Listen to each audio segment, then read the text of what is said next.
We are recording. It's going to be hard, and I couldn't find my other earring. But this is a test for all of We are you recording. to see who notices. Well, now we know that you mentioned it. And we are recording, you're the sir. only one who's noticed. It's very stylish. Give everyone time. We are recording. What? Meeting will please come to order, and Jill and I will stop our circuitous conversation, which I started. Susie, please call the roll. Commissioners Levine, McLean Hill, Jill Berard, Susanna Reyes, Neiman Brady present. Full house. This proceeding is broadcast on Channel 35. The exact broadcast times can be found by contacting Channel 35.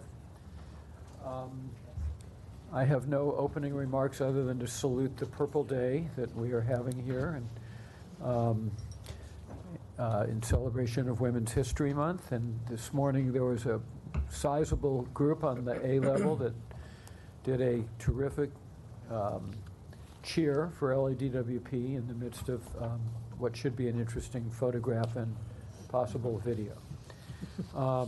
Other than that significant matter, I'll move to general public comments. I think we have 4. Correct. Shula Green, followed by William Warner.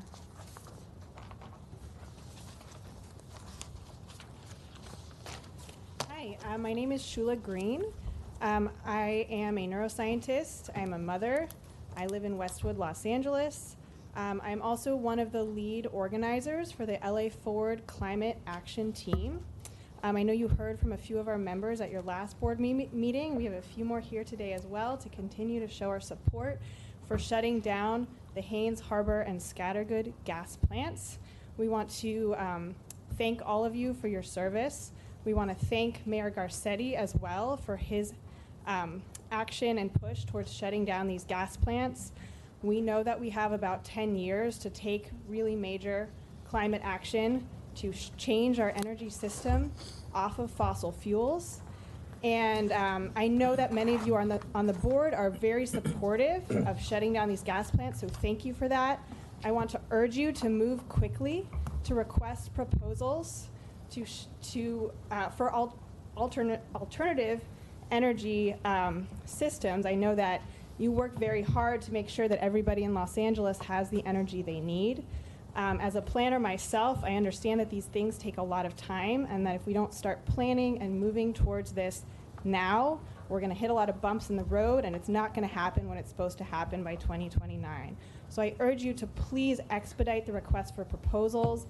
My husband is in the energy development business. I know from him that there's a ton of competition in California for clean energy projects. So I think if you request these proposals, you're going to have tons and tons of people coming out there wanting to compete for them. I also want to mention on a personal note, I have 2 little boys. They're 4 and 6 years old. In 2029, they're going to be 14 and 16. They're going to be old enough to understand what's happening with our climate. They're going to be old enough to understand if we failed or we succeeded. I want to be able to look them in the eye and say, we did everything we could for you. We secured a healthy, safe climate future for you. And I know that many of you have children or know people with children, and you want to be able to look them in the eye and say the same thing. So I urge you, please, to expedite the planning process to shut down these 3 gas plants. Thank you again so much for your time and for your service. Thank you.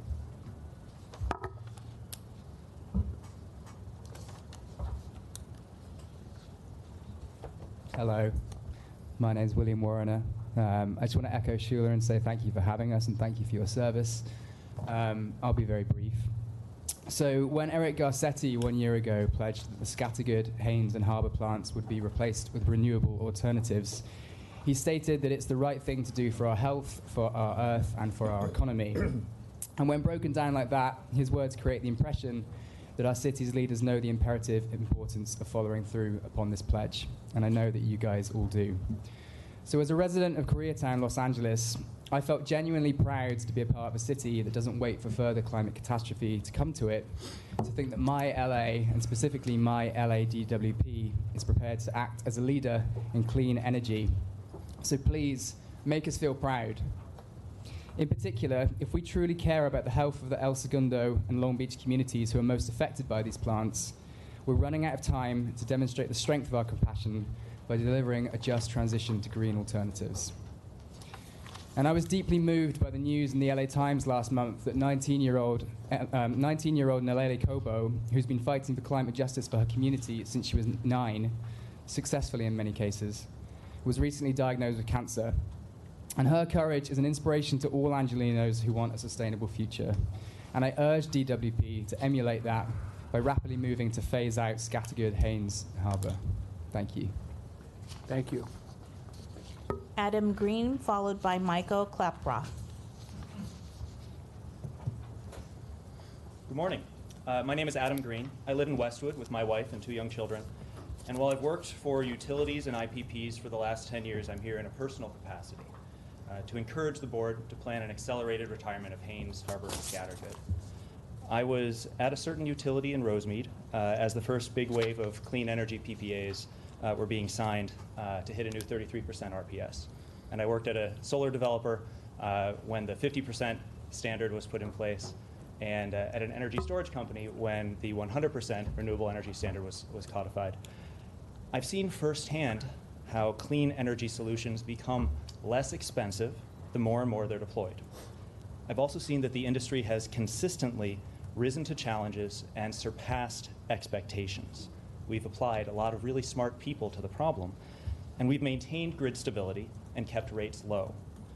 I remember when naysayers were saying that solar and wind could never be integrated into the grid because you can't depend on them.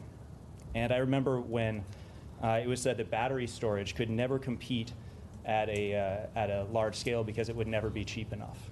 And here we are today.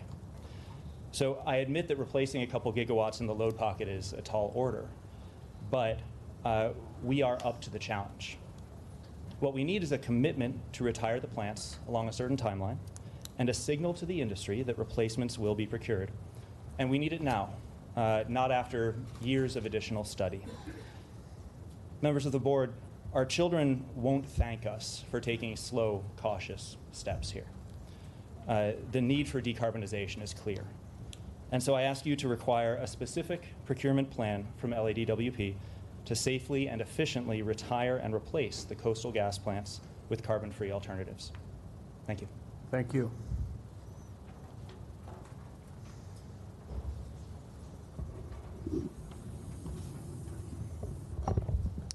Good morning. My name is Michael Klaproth. I'm the Sustainable Housing Program Associate at the California Housing Partnership. I represent the interest of low-income renters and operators of affordable housing who are also ratepayers and LADWP customers. I'm here today to address the significant lack of progress made by LADWP staff on the Virtual Net Energy Metering, or VNEM, pilot program for multifamily housing, despite direction from the Board of Commissioners back in 2018 to evaluate the feasibility of the VNEM program through a pilot. At present, LADWP does not allow for VNEM. This means that nonprofit housing providers who want to provide solar to tenants are required to install multiple solar systems, each of which requires their own inverter and solar meter hookup, layering additional costs and complexity to the process of multifamily solar installation in Los Angeles. The continued absence of a VNEM program also greatly restricts the ability of affordable housing owners to access funding from available state solar incentive programs such as the Low-Income Weatherization Program, or LIWIP. LIWIP is a cap-and-trade funded program that works to provide funding to affordable housing owners across the state, which allows them to offset the cost of energy efficiency upgrades and tenant solar installation. There's high demand for this program within LADWP territory. Currently, there are 28 properties served by LADWP, consisting of more than 1,300 low-income households on the LIWIP waitlist. If these properties could install a standard amount of tenant solar, they could receive more than $2.5 million in state incentives through LIWIP. As long as the VNEM pilot continues to be delayed, these resources will remain out of reach for otherwise eligible low-income ratepayers in Los Angeles.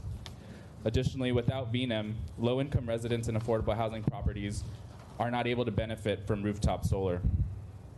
For these reasons, I urge LADWP staff to dedicate the necessary effort to develop and launch a VNEM pilot program for affordable multifamily housing without further delay.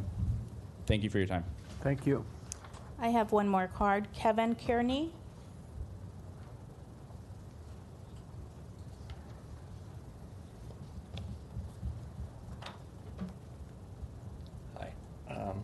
as a resident of LA and customer of LA DWP, I would please ask that you guys expeditiously review alternatives to the continued operation of Scattergood, Haynes, and the Harbor generating stations, and develop specific plans to shut them down.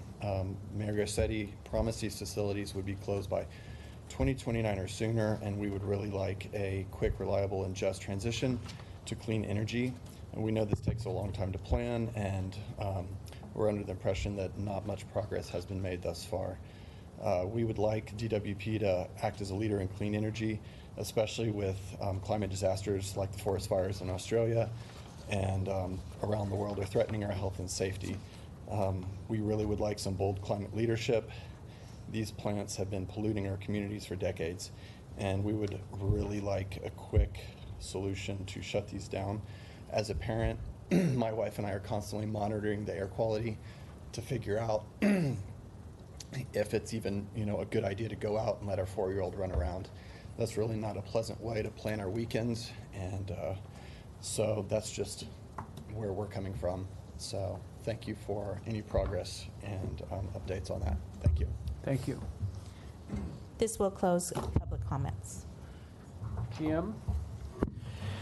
Good morning. I just want to report on a few things. First of all, as President Levine mentioned at the beginning of the meeting, we did, this is International Women's Month, and we did celebrate this morning with a large group photograph, everyone in purple celebrating the day and commemorating our workforce. We presently have about 2,500 women employed at the Department of Water and Power who perform every task that there is to do here at the department. Everything from entry-level jobs to management jobs, a lot of folks in the office, some in the crafts, working on trying to get more folks involved in the crafts and more interest there.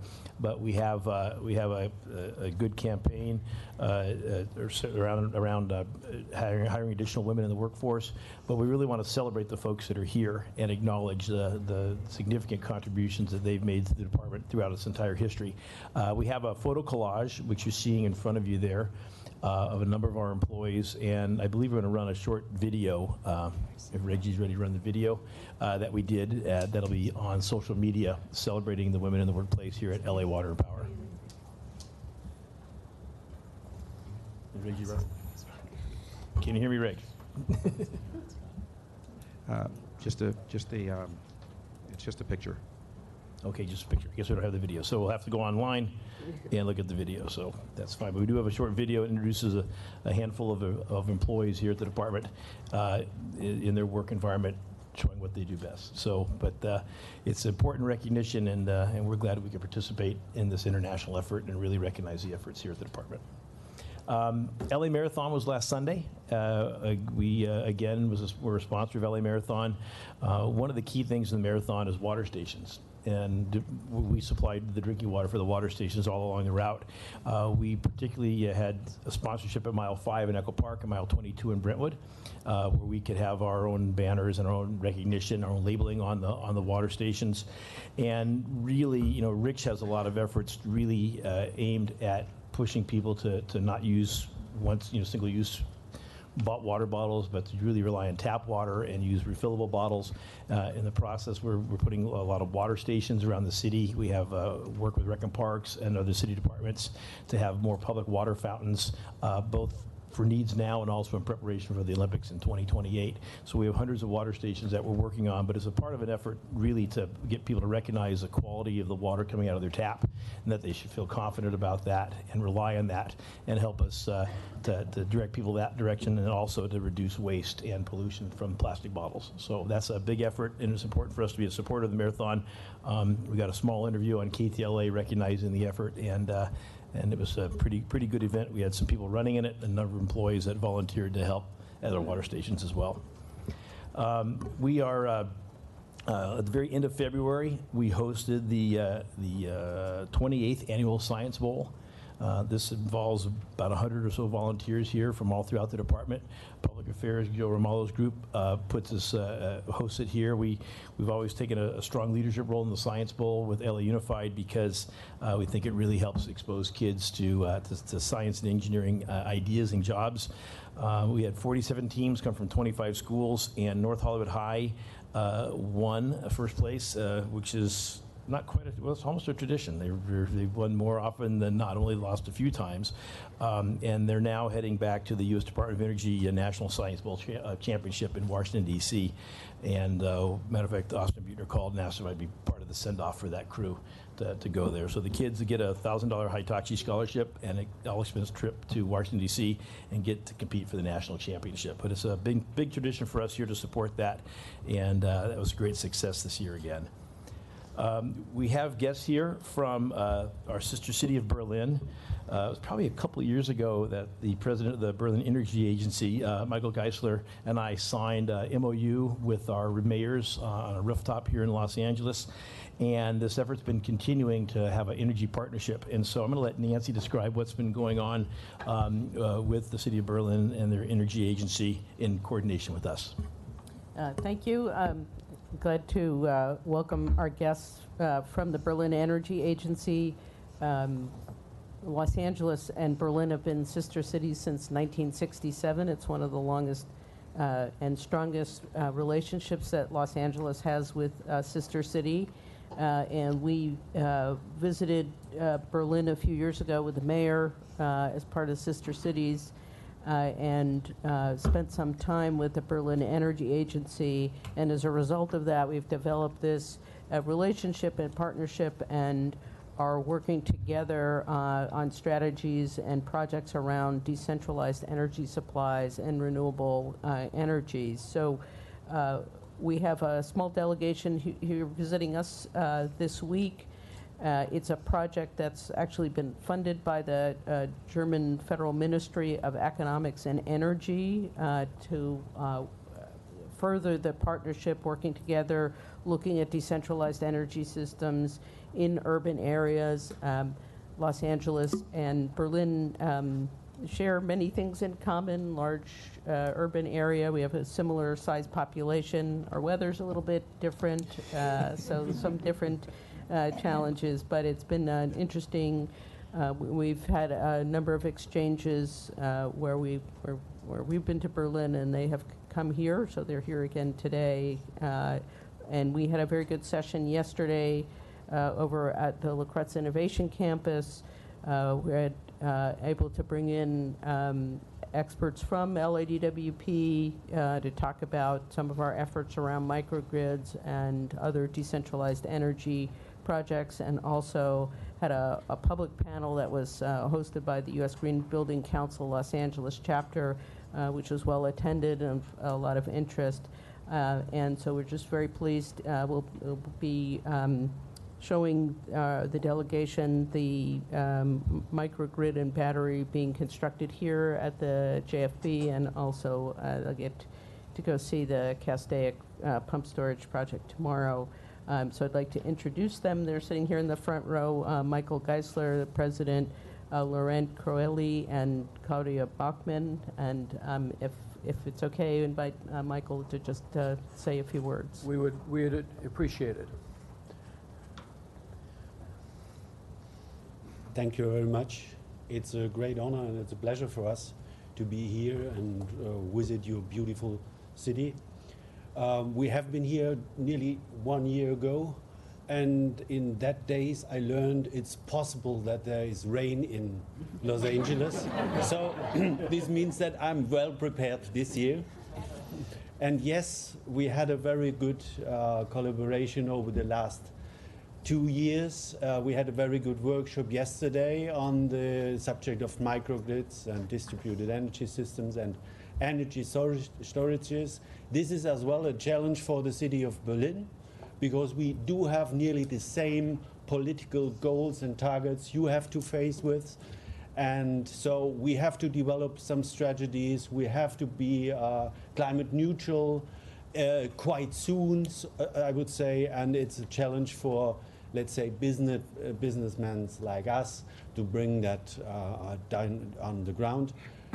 The collaboration with the LADWP is very fruitful for us, and we want to continue.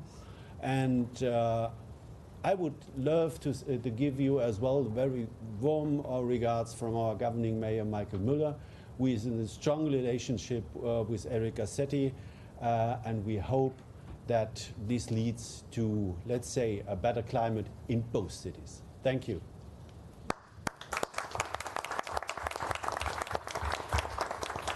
We warmly welcome you. We are thrilled by the relationship and its durability. I think when you get here, we do our best to try to make our weather accommodate your own weather. And we highly regard and deeply respect your leadership in renewable resources. You've been a real model. And I know we have a lot that we can learn from you. So thank you very much for being here.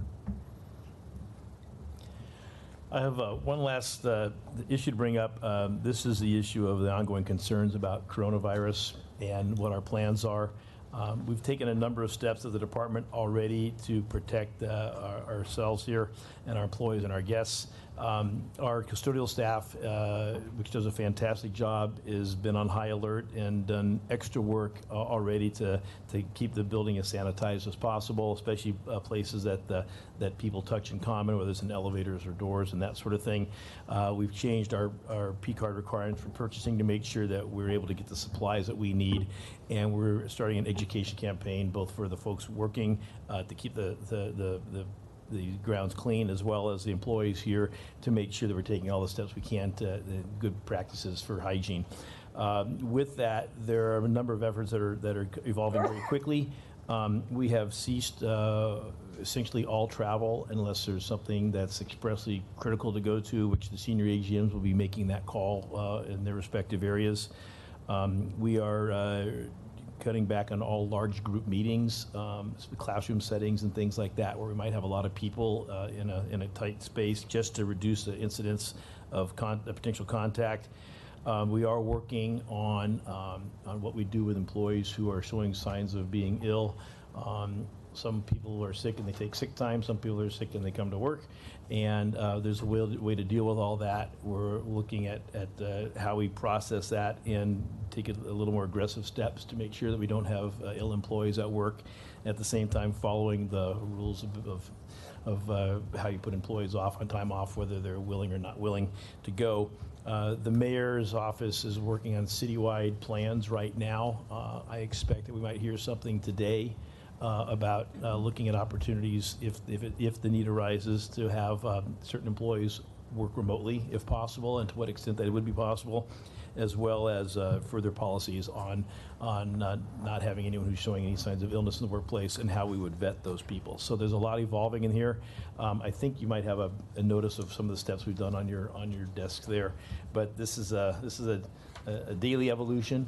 There's nothing overtly of concern in the city right now, but we're very tightly coordinated with the rest of the city, as well as the county health department and others, to make sure that we're taking whatever steps are prudent and that we also can continue to function with our core business responsibilities.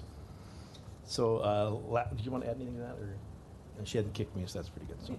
So, lastly, just so you know, we have a couple things on our meeting today. We talked about equity metrics presentation will be coming up.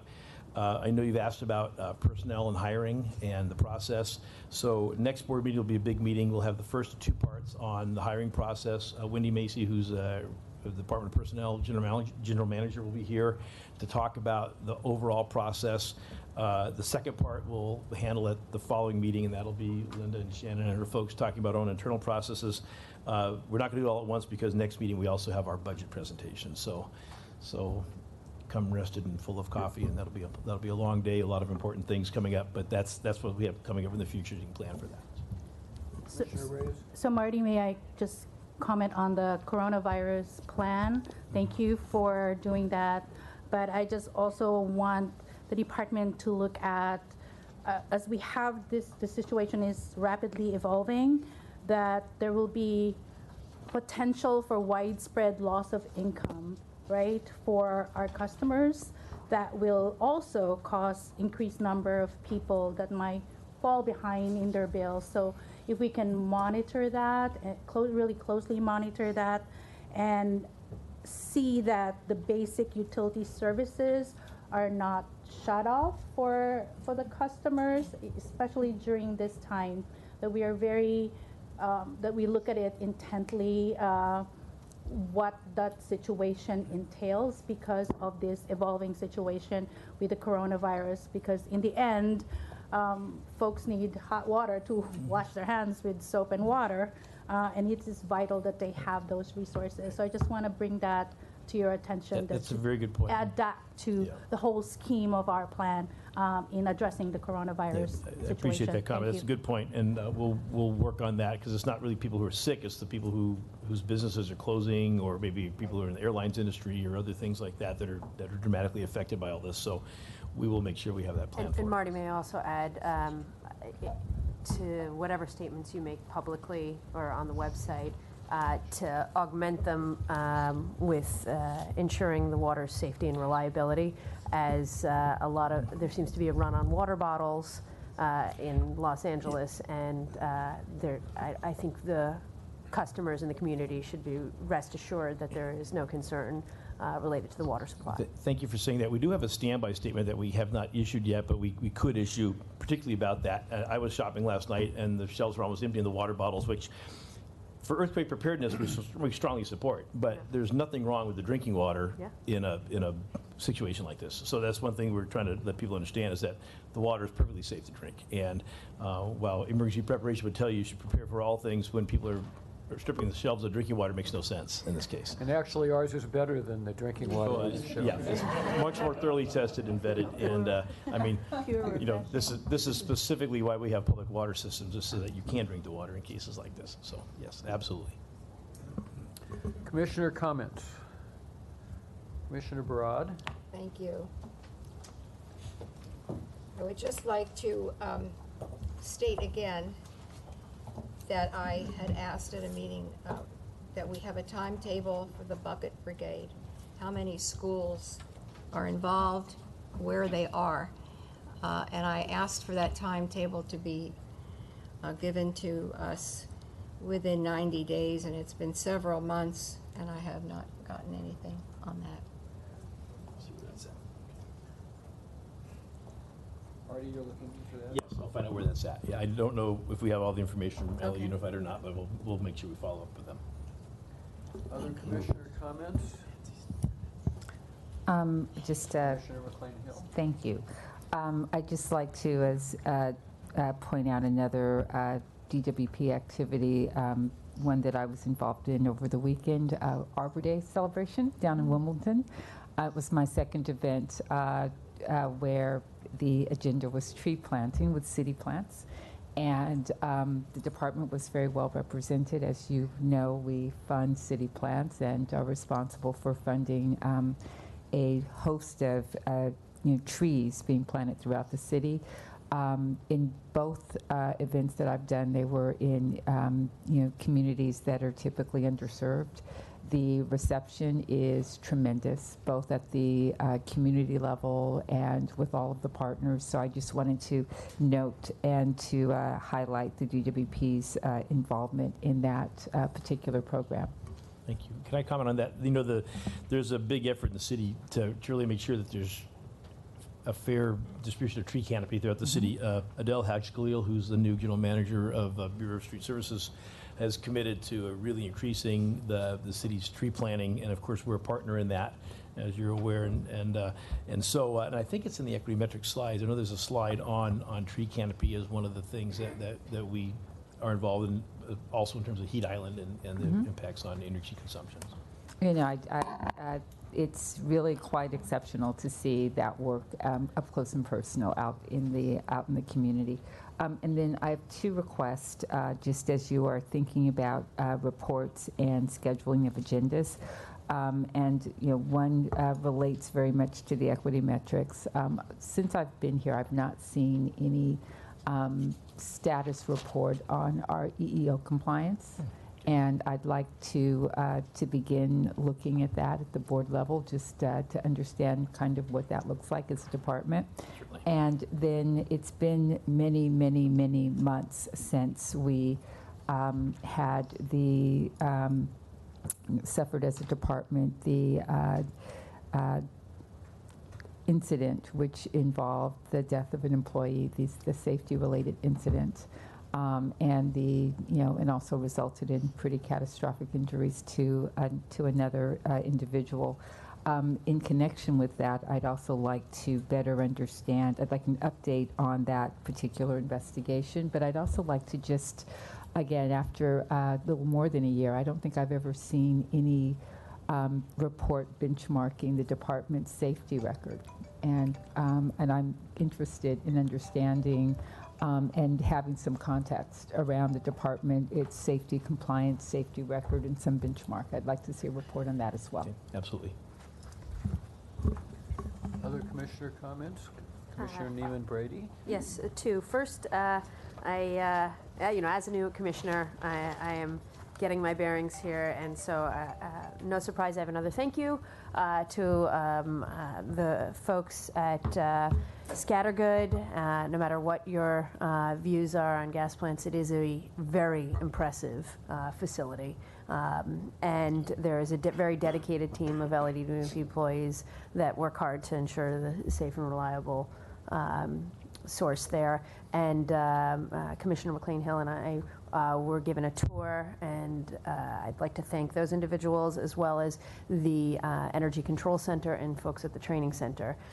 Lots of people throughout the city working hard every day, and it's great to really get immersed in those. So some of those names are Chris Lynn, Glenn Barry, Tyrone Jeffrey, Steve Pruitt, James Wells, Kevin Mount, and Travis Rapelli. And thank you, Andy, for arranging that for us. And I continue on my learning path. So more thank yous to come, no doubt. The second thing is, just as you were mentioning, Marty, preparations for the Olympics and water stations throughout the city. I am curious, I understand that there is a Griffith Park plan underway as it relates to working with Rec and Parks for water supply and other LADWP connections there. And I am hoping it's not an urgent matter, but in the months ahead that we can get a report on the status of that, as well as the, being one of the largest urban parks in the world, frankly. It is important to understand that better. Rich can give us an update on that. I'm not sure if you're aware, but it's probably, was it 20 years ago? 15? No. You started it. I started it, so. We actually, the Griffith Park was a private water system within the park, and it serves about 13 million visitors annually. They had a number of water quality and fire capability issues, and so we, through the city council, took over that system and invested considerably in the park into a modern water system. But Rich can give you an update on where we are right now. There's still, the park's in great shape. There's still more work going on, as well as things with the fountains, use of recycled water, additional facilities we built recently, that sort of thing. Thank you. I just want to congratulate LADWP for this year's scorecard by the American Council for an Energy Efficient Economy, or ACEEE. LADWP used to rank in the middle of about 52 utilities, and it's a scorecard about energy efficiency programs, including programs for low-income customers. This year's ranking ranked DWP as one of the top 10. Actually, we ranked number 7, and we were mentioned as one of 2 most improved utilities in our program. So congratulations. I just want to bring that to the attention of the board and of the folks here, and really highlighting the fact that utilities nationwide are boosting their annual energy savings by about 20% since 2015. And also they're increasing their efficiency investments in low-income communities and speeding the adoption of our electric vehicles. So we are in that space. Congratulations, whoever filed that report. I mean, I know that when I was in the low-income customer access, we do work with the ACEEE to make sure that our programs are well known and are recognized amongst the other utilities nationwide. So congrats. Thank you. That's a very nice report. Ratepayer advocate. I have brief comments on item 13, which is the item on excess liability and wildfire. And I will probably have comments on the presentations A and B. In case the wildfire item is not called, I could make those brief comments now. Does anybody wish to remove the wildfire matter from consent? Item 13. Item 13. Then go ahead and make the comments now. The OPA recommends that financial organization report back to the board on the outcome of its efforts on arranging wildfire excess liability coverage due to the wider range of options and decisions that could be involved in this fast-changing segment of the insurance market, especially because of the additional financial turmoil of late. You ought to put a timetable on when you'd like to get the report back? When they're done negotiating. Okay, good. Thank you. We'll prepare that report. Okay, excellent. Thank you. Susie, discussion with neighborhood council representatives. No community impact statements or formal positions were filed by any neighborhood councils on the items on today's agenda. Thank you. Okay, the items on the open agenda, other than approval of the minutes, are items 11 through 23. Do any commissioners wish to remove any of those items from the from what would be a consent calendar? Yes, 11 and 12. 11 and 12, Commissioner Neiman Brady. Any others? I just have a clarifying question on 15. You want to raise it right now? During that item. Oh, you want that Yes. item to be Yes. pulled? Okay. Thank you. Any others? I just have questions on 19 and 20, please. Okay, they will be pulled. Any others? Okay, then is there a motion to approve items 13, 14, 16, 17, 18, 21, 22, and 23? Second, those in favor? Aye. Aye. Those items that I just called, 13, 14, 16, 17, 18, 21, 22, and 23 are approved, which will leave us items 11 and 12, 15, 19, and 20 after we hear the management reports. And we will now go to the management report, starting with Power System Reliability Program Annual Update. So we'll have Mr. Vince Zabukovic and Brian Wilbur will come up to give you the report.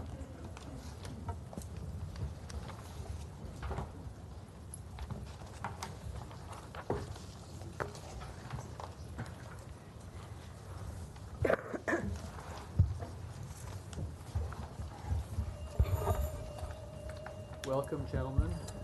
Good morning, Commissioners. My name is Vincent Zabukovic. I'm the manager of the Distribution System Development Group as part of the Power Planning, Development, and Engineering Division. And to my right, I'm Brian Wilbur. I'm the Director for Power Transmission and Distribution. So today we'd like to provide you an update on our Power System Reliability Program and our fiscal year 2018-2019 accomplishments. This program began back in 2006 and 2007, really in response to addressing a lot of the power system's needs in terms of distribution equipment that had aged over time and that needed to be addressed. We had severe heat storms in 2006 and 2007, resulting in the loss of many of our some of our transformers, and so we wanted to take a proactive approach to address many of these aging assets. So we started including some of our cables and poles and cross arms to address some of these issues, and later in 2013 and 2014 we developed and expanded this program to include all different aspects of the power system, to include generation, transmission, and substation equipment, in addition to the distribution assets that we started back in 2007. Again, we wanted to be proactive, and so we began this program in earnest and started adding resources to address some of these issues. And I'd like to turn it over to Brian to talk about some of our goals that we had for fiscal year 18-19 and how we did in achieving some of those targets. Okay, like Vincent said, so a PSRP, you've been hearing about it forever. This is our reliability program, what we're doing, what our targets are, what our achievements are. So I'm just going to breeze through what we did in 2018-19. Our targets in 18, like Vincent said also, we went from going from distribution to including transmission, substations, and generation. Our generation goals, 2 transformers, 2 major inspections. Our transmission lines, we concentrated on our low-pressure oil field, the 138 kV lines replacement. Our substation transmission, that's our extra high voltage, our medium voltage transformers. Our circuit breaker replacement. Also our equipment life extensions on our DS transformers and on our circuit breakers. In distribution, kind of where the rubber meets the road that gets out to our customers, it's poles, cross arms, cable, transformers, and substructures.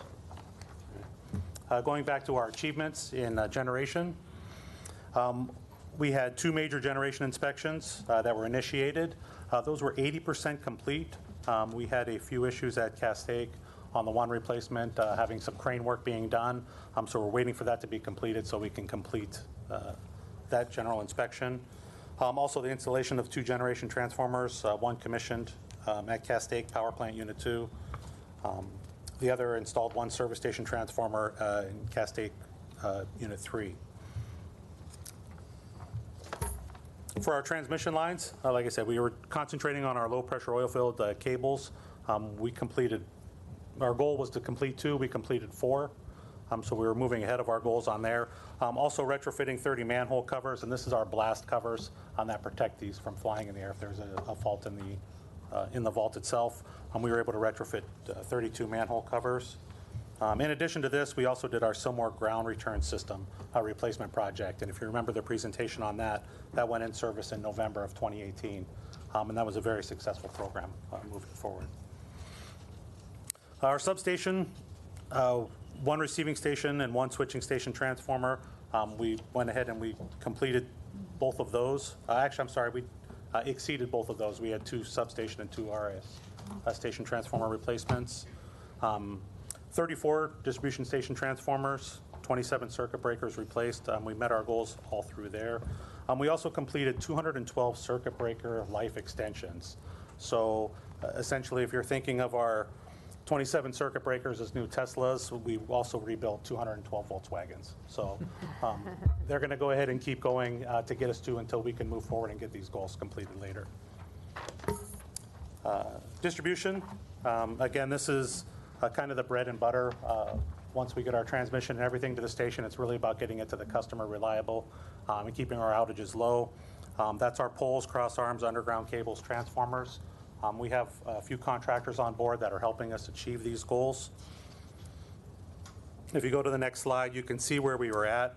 Our target of 3,500 poles, we replaced 3,757 poles, a total of 4,562 overall. So when we look at the other poles that are replaced, a lot of those are replaced for different issues, for new business, relocations, or system growth projects. So this is very impressive, and it's great to see these accomplishments.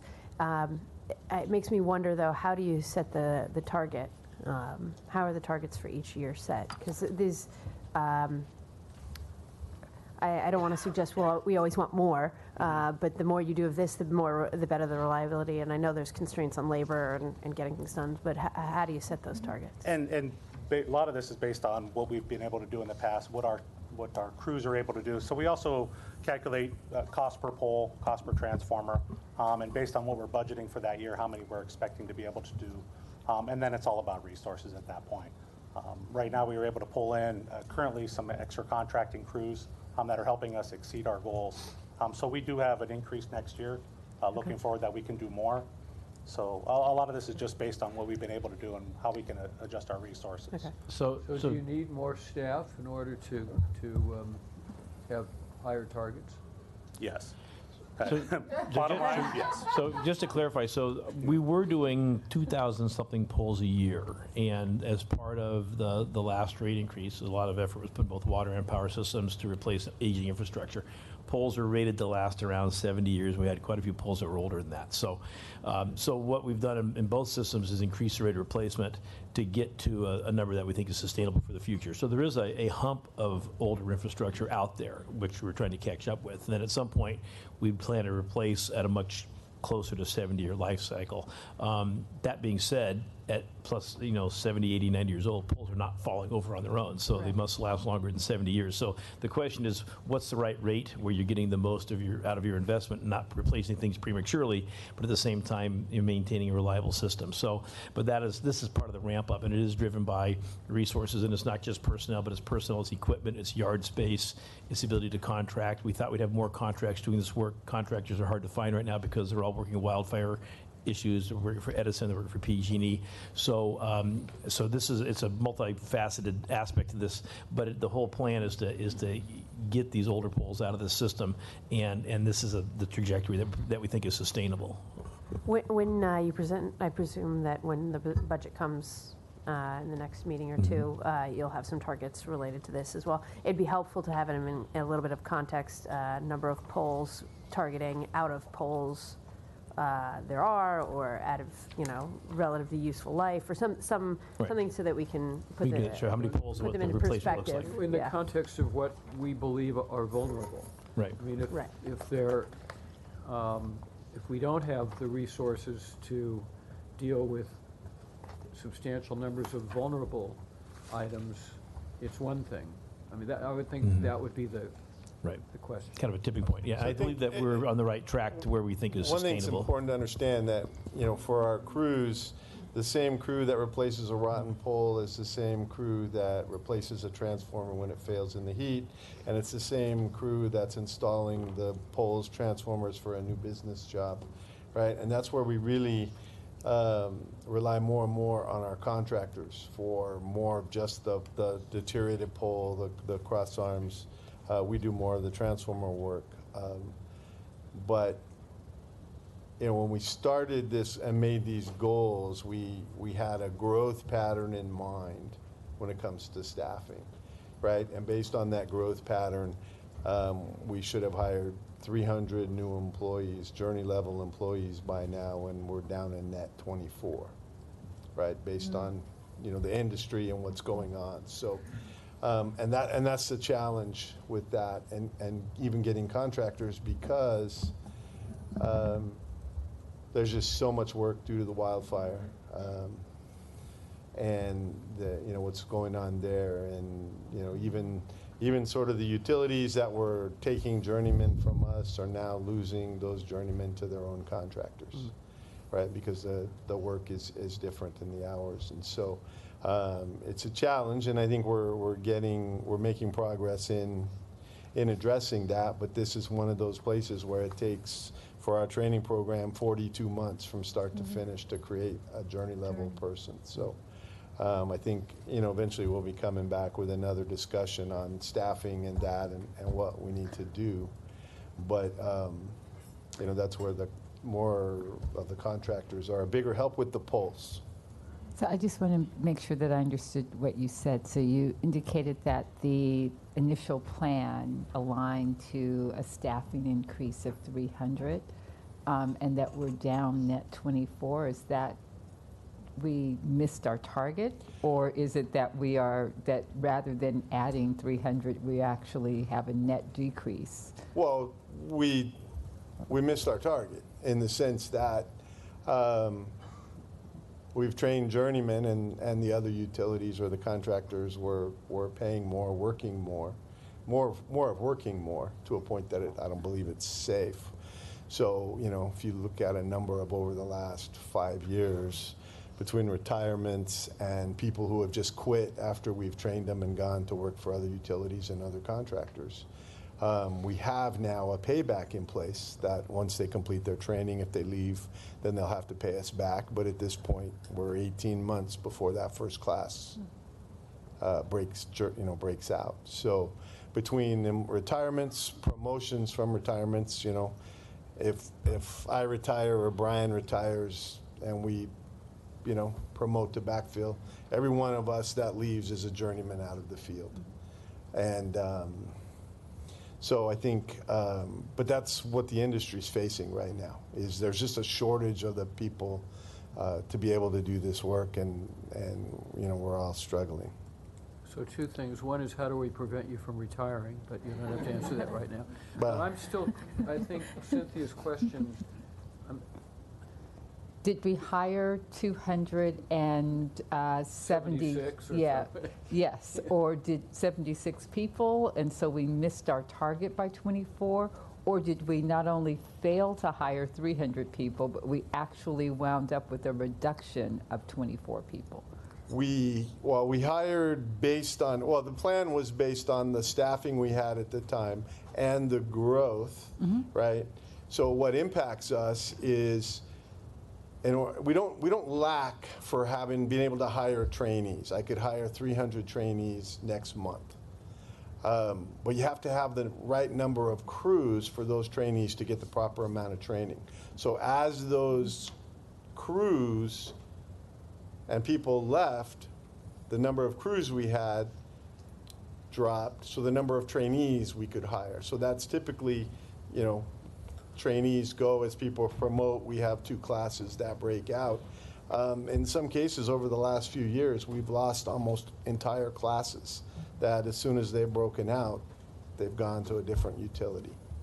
So, Is that because the other utility pays more? well, no, I don't. They don't. The salary. I mean, something's changed recently, but the salary isn't that. It's the amount of overtime they're offering. And this is something Marty and I have talked extensively about. The cost for people to live in Los Angeles is high, so a lot of these people drive past 2 Southern California Edison yards on their way here.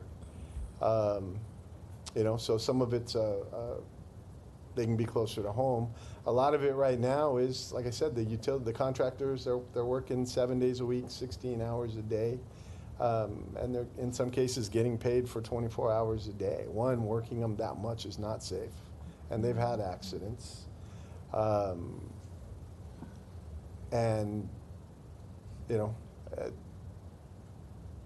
We just can't. We can't pay the way they're paying. I mean, guys are being paid to stay home. Not by us. It's not by us, but on the outside, right? And we have a journeyman that quit this week because he has a journeyman that works for a contractor that lives 2 doors down from him, and they leave at the same time and they come home at the same time, yet the contractor's getting paid for another 7 hours, right? So it's something that everybody's dealing with, and we're working through that with IBW as to how we combat that to the degree we can. But this is just, it started and then it stopped, and we had leveled out, right? So people were leaving and we started to lose people, and then it leveled out to where we had 1 year where we only lost 4 people, which was a great year. And then the wildfire stuff hit. And when the wildfire stuff, before it was utilities taking employees and hiring, when the wildfire stuff hit, it was contractors. And now those utilities are losing their own people, and some of the people we lost to their own contractors. So it's an industry-wide, it's a nationwide issue, but it's more dramatic here in California right now. And then we, in effect, feed the problem by hiring the contractors. We lost net 24. Do we have enough supervisors, though, for it's still not. for them for the journey level folks when they We graduate? have the ability to hire enough supervisors, Okay. yes. But right now, Still the crew. we don't want a supervisor who doesn't have anybody to supervise, Right. right? So, But Andy, explain about the apprentices count out number, the journey level, so. Right. well, yeah, you have to have, if you have 3 apprentices on a crew, all who should be working high voltage every day to get the right amount of training, if you have 3 of them, then 2 of them are not getting properly trained, right? So, The other part of it is we have one of the best training programs in the world. And if you talk to these guys from the other utilities or the other contractors, they love our guys because we train them to do all aspects of the work, and they're not getting that training other places. So our guys go to these other utilities and are immediately leaders on crews, and are teaching how to do some of the property line rigging work and stuff that we teach that most places don't. So part of the fact that we train so well hurts us because our guys are sought after everywhere. So the interesting thing, and I think the answer to your question is that we have been hiring, but we're treading water. So we're basically treading water on and slightly sinking.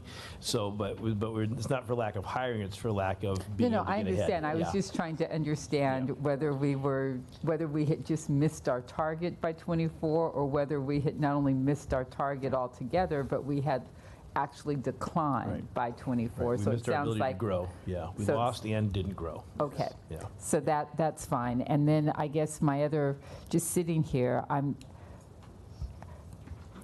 the questions that immediately become to mind are, how significant of an issue is this relative to all the other issues that we deal with? What's the plan to address it if it's a significant issue, and in all of its implications? And by when do we think we'll have a solution? Because it sounds like it's been going on for a while, but it was exacerbated by the wildfire. The wildfire is exacerbated it. One of the things is we were one of the premier places to come if you were a journeyman working somewhere else. And that was one of our mechanisms to staff, and why we're, when you look at our even now our pension plan, when people come and look at us from the outside, they look at our pension plan and say, that's phenomenal, right? But it's an industry, people are chasing dollars. So while, once this wildfire dies down, we will be a place where people want to come and work. But the reality is, I was talking to a guy yesterday who lives 3 houses down from me, and last year he changed companies 7 times because each one was offering a little more overtime, right? And he knows another guy that had 13 W-2s last year because he changed jobs that many times because each company was offering a little more overtime. And it's just not safe. So the only silver lining to this really difficult situation that Andy's been working very hard on is that, in spite of the fact that we're just basically holding about even, we did set goals more than a year ago, and in every category, because our crews are so professional and do such a great job, we still managed to exceed our infrastructure goals, and that's what Brian's got. The numbers are very impressive. Right. And just to kind of put it in context a little bit, we have about 310,000 poles. So when you look at how much we're replacing, we still have a long ways to go. But cross arms, we've got 1.3 million cross arms out there that need to be replaced as they age. We have about 3,700 miles of cable and about 130,000 transformers. Thank you. Wow. Brian, would you comment just about the change in materials, particularly in poles and cross arms, to help the infrastructure problem? The change in materials, and that's part of hardening our system also. We're looking at a lot of alternative materials. So our cross arms are no longer wood cross arms, they're fiberglass cross arms. They have a much longer, they have a higher tensile strength, and they have a much longer life. So moving forward, right, the replacement rate is going to grow longer and longer. Same with poles. We have a lot of ductile iron, a lot of steel poles that we're putting in, and mostly in strategic places for poles that are that have underground circuits on them or switches on them that we need them to last a little bit longer, so we're not doing so often of a replacement. So most of the materials that we're putting in now are going to last a lot longer than what we've had in the past.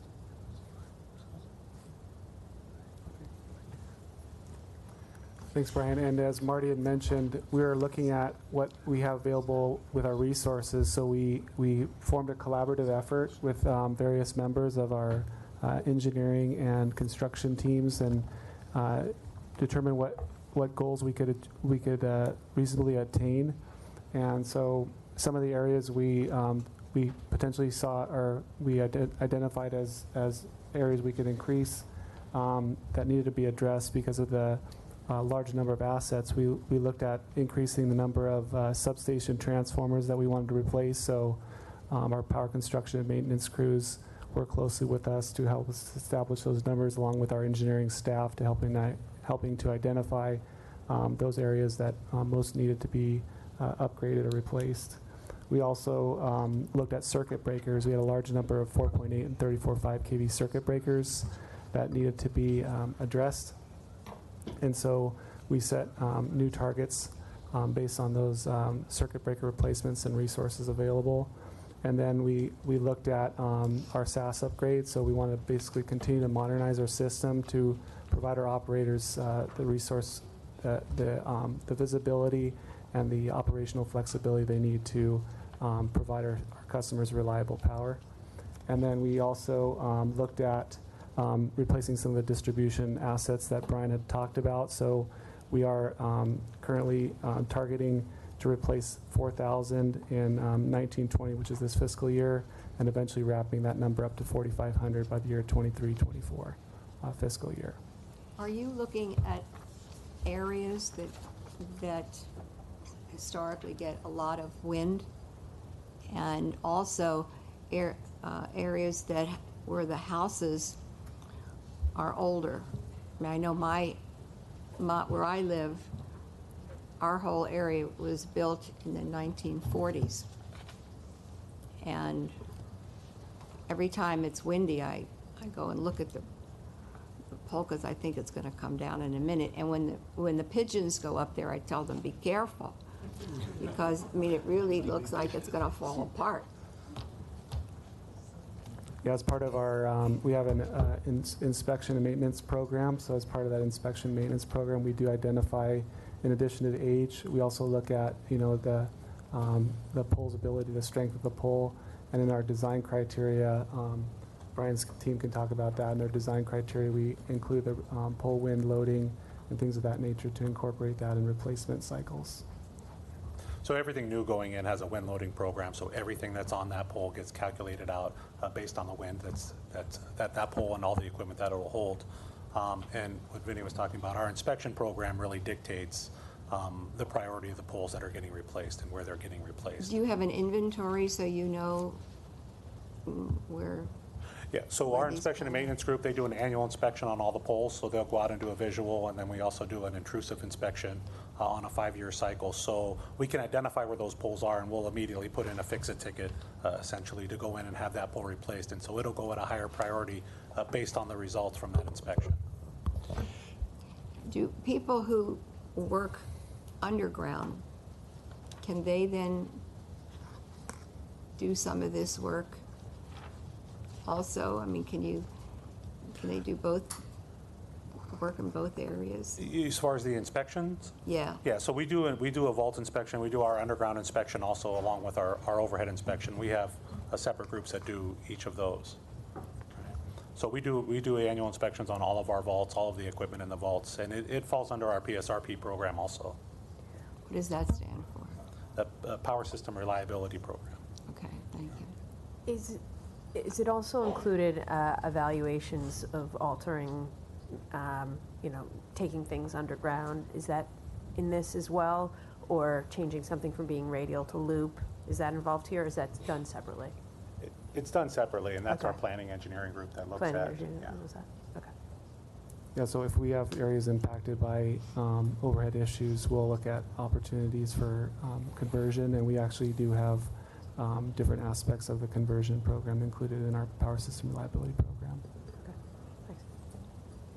So one of the things for the commissioner's question on our employees, so in our training program, it's gone back and forth over years. When I went through, I was trained to do both overhead and underground. And our current training program trains employees to do overhead and underground work, which makes them more versatile based on the type of work we have. In some cases, we have more underground work that needs to get done, and other times in different districts we have more overhead. So the ability to move them back and forth makes them more versatile, and that's why we train them to do both. Okay, and if they could work both places, then they actually could accumulate some overtime. Yes, ma'am. Okay. While we're on definitions, somewhere it said something about retrofitting manholes, Yes.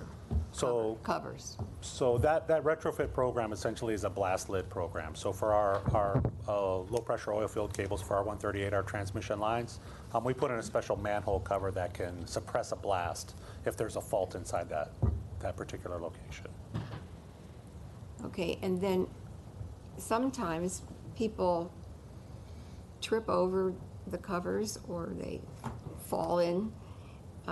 When you retrofit, do you make sure that it's a snug fit so that there won't be this kind of Yes, and specific to this program, these are in the street, but they are, and all of our lids are bolted down and checked. And we also have an inspection.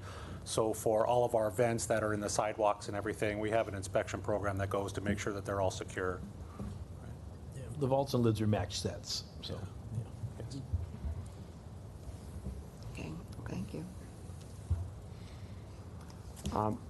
Again, when we look at this program, we really want to make sure that we are addressing the reliability of our customers. We want to make sure that our customers are getting the power that they deserve, and we want to make sure that we can also deliver that energy for them to use. And so we look at the frequency of outages as one of our main indices. And looking at this over time, I just want to make sure that folks understand there's two different graphs here. One that shows in the dark solid line, or the dark solid color, you see the different utilities represented. So we do a comparison between our neighboring utilities, Southern California Edison, Pacific Gas and Electric, and San Diego Gas and Electric. And the solid line just represents what are the typical or the regular outages that we experience on our utility. When we have incidents such as rainstorms, those are included as major event days.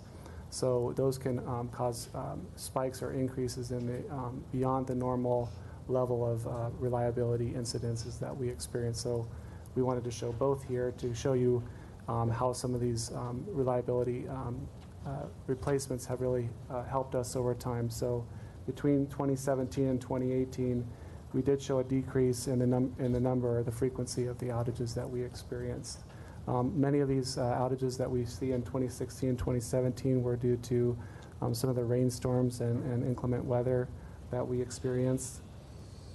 In addition to that, we had, as some of you may have remembered, we had a heat storm where we had 3 to 4 days of constant loading on our equipment, and that caused widespread incidences that we had to dispatch many of our crews to handle, so that also increased the frequency that we had. But our crews did a great job with Brian's team and with our substation teams and also our maintenance crews on both the substation and in the field to address a lot of these issues. So we are continue to address it from an O&M perspective, but we're trying to be proactive in trying to address these issues. And from these results, we are starting to see the fruits of our labor when we started this program back in 2007 as far as the distribution.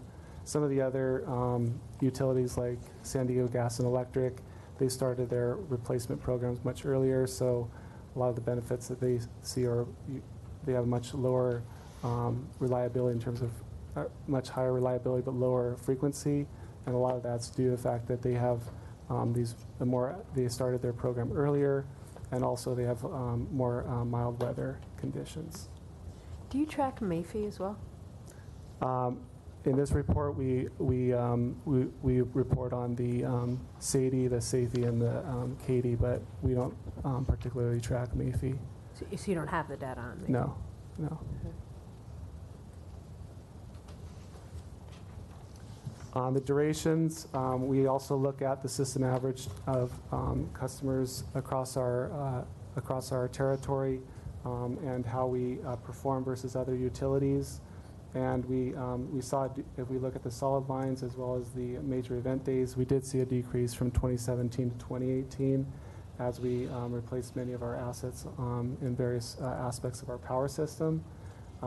Again, even despite the heat storm in 2018, we were still able to reduce the duration of our outages across our system. And then our Katie, we reported on that this year to really show you how each outage, how long it takes for us to restore the outages. So it's really it's our average duration divided by the number of the frequency of outages. So that gives us an idea as if you were that customer, how long would your average restoration time take? And again, because of the heat storm, we saw a slight uptake, but it's been relatively constant since 2017, 2018 to provide, to restore our customers the power that they need. Does an installation of a dish on your roof, does that have any impact on an outage, or is that a whole different thing? I'm not sure, you mean a solar on your roof, or Yes. or just like a satellite dish? The solar panels? No, a dish, you know, the round things. Okay, the satellite dish. So the satellite dishes do consume some of the power, but they don't really impact the reliability of our system to serve that particular customer. So they are basically independent systems, other than the power needed to provide the satellite dish its power. Okay, so you don't see any correlation between those homeowners that have the dish and they're all watching a basketball game, or they're all watching the Academy Awards, and Oh, I see. I'm sorry. To clarify, as far as the need for the services to be provided, as far as does it impact the customer's ability to watch those games, and potentially does yes, it impact the power? Do you find that some of these people call in and say, we don't have any power? In some cases, they do call in, but I'll let Brian talk a little bit about some of the calls. I think the dish doesn't impact the power, but the power definitely impacts the dish. So if the power goes out, the TV goes out, the lights go out. Okay. Everything does. So it's in line with everything else. When it goes out, that goes out also. So they may tend to call more. And what? I said they may tend to call if they're watching and lights go out, but that's it. Yeah. I have a follow-up comment on this. These indices can be somewhat abstract.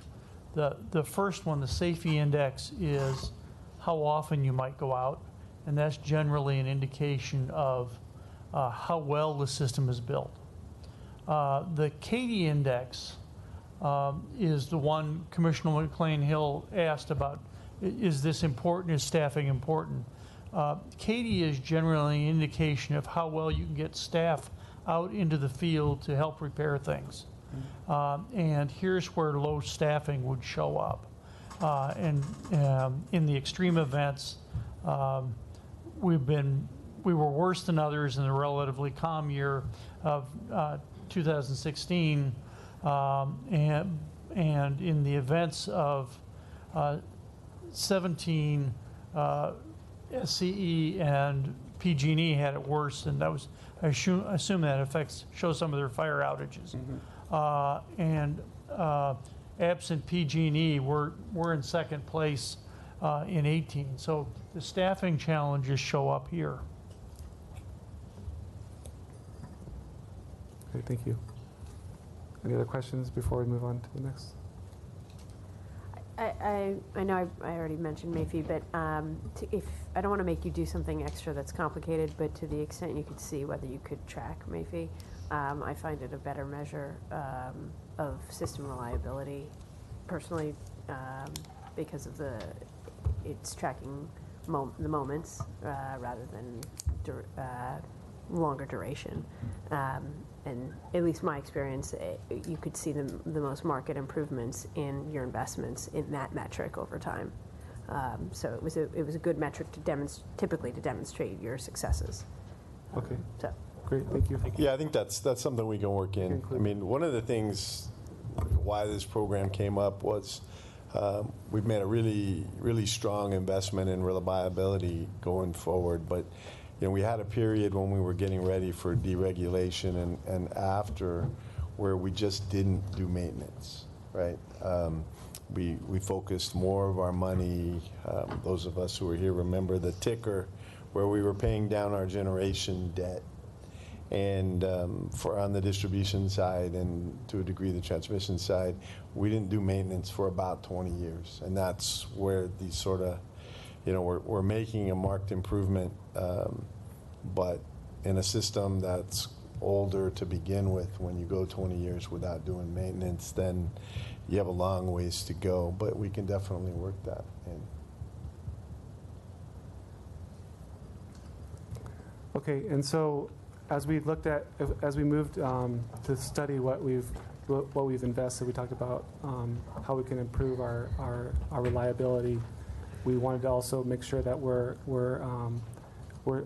investing the money where it should be invested, as well as making sure that we're hitting our budgetary targets.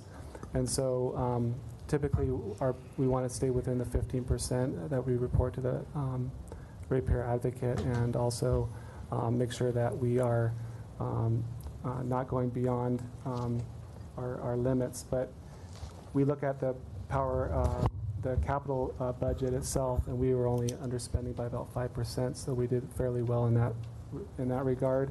And then in our O&M, like we talked about some of the inspection, maintenance, and other programs under operations, we were able to stay within 1%, so we did pretty well there as well.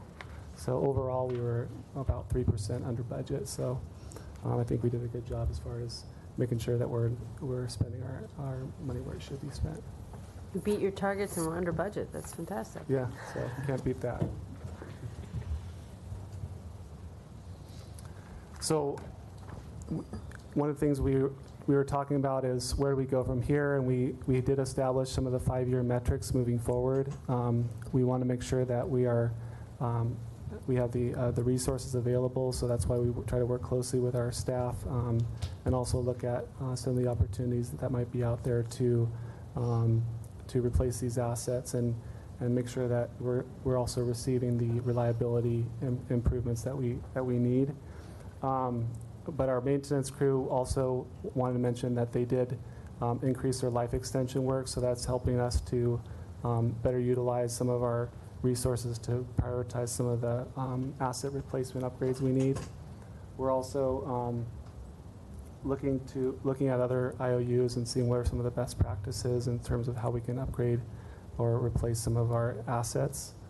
And then we want to make sure that we're staying within our budget. And then as we build these targets and goals, and we'll talk about that more at the next meeting, but in terms of our budget, we want to make sure that we have realistic budgets to achieve our PSRP objectives. So overall, I think we did fairly well. There are some areas of improvement that we can make, but I think I just wanted to recognize Brian and our substation crews as well, under Robert Gonzalez and all the other testing and engineering crews that were involved. They helped us to achieve a lot of these replacement targets, and we had a lot of competition to use our resources, but we will continue to look for opportunities to provide our customers the most reliable system that we can. Questions, comments?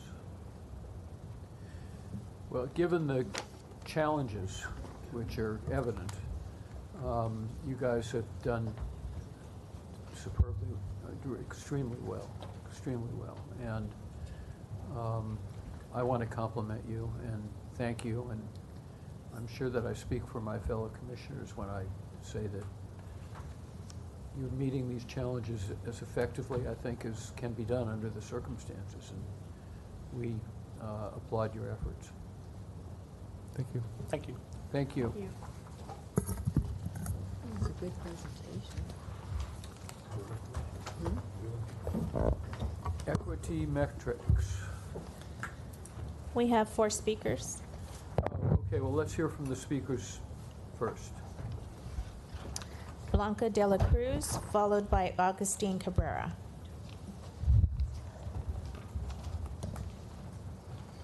Good morning. I'm Blanca de la Cruz with California Housing Partnership. I'm the Sustainable Housing Program Director. I'm here representing nonprofit housing providers and the low-income residents they serve. Thank you. First, thank you everyone for everyone that's involved in the Equity Metrics report. I'm here with our Repower Coalition partners to ask that the department improve the quality and quantity of the data and as well as the methodology used for the equity metrics reporting. And also, we'd like to see clear and actionable recommendations be incorporated as part of these reports. Lastly, DWP can continue to demonstrate its commitment to putting customer first by making these improvements for the next equity metrics reports. Thank you. Thank you.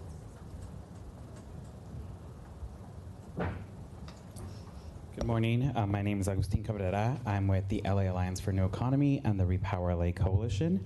Again, our coalition represents a diverse group of environmental justice, labor, and community-based organizations.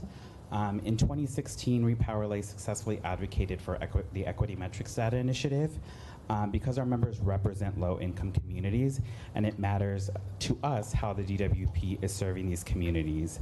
The MDI is intended to shed light on LADWP's historic disinvestment in low-income communities, and we applaud Commissioner Reyes and the rest of the board for ensuring this program serves its intended purpose and all Angelenos.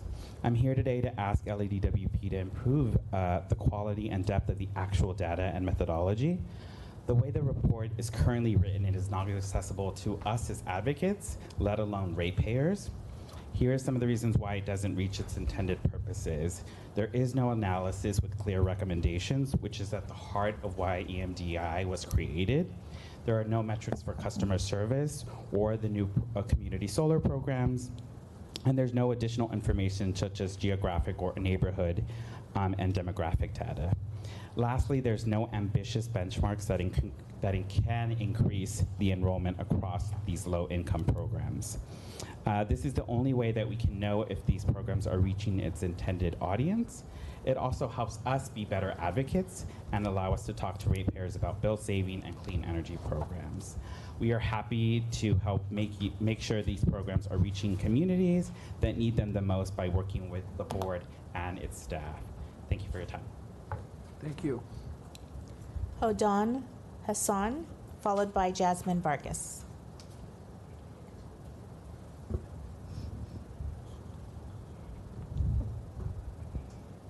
Good morning. My name is Hodan Hassan, and I'm here with the Repower LA Coalition.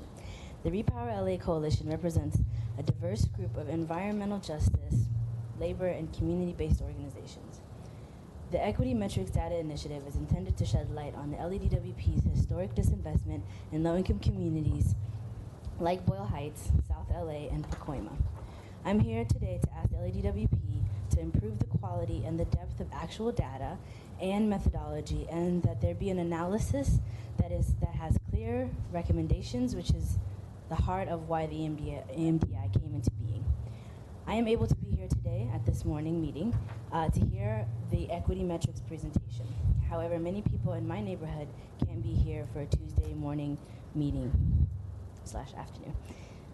We encourage the board and staff to create a task force or a working group that will connect the community with department efforts to make EMDI more accessible to ratepayers. It is very important that this information is made user-friendly to working class ratepayers and is available in their communities. We look forward to working with you, and thank you for your time today. Thank you.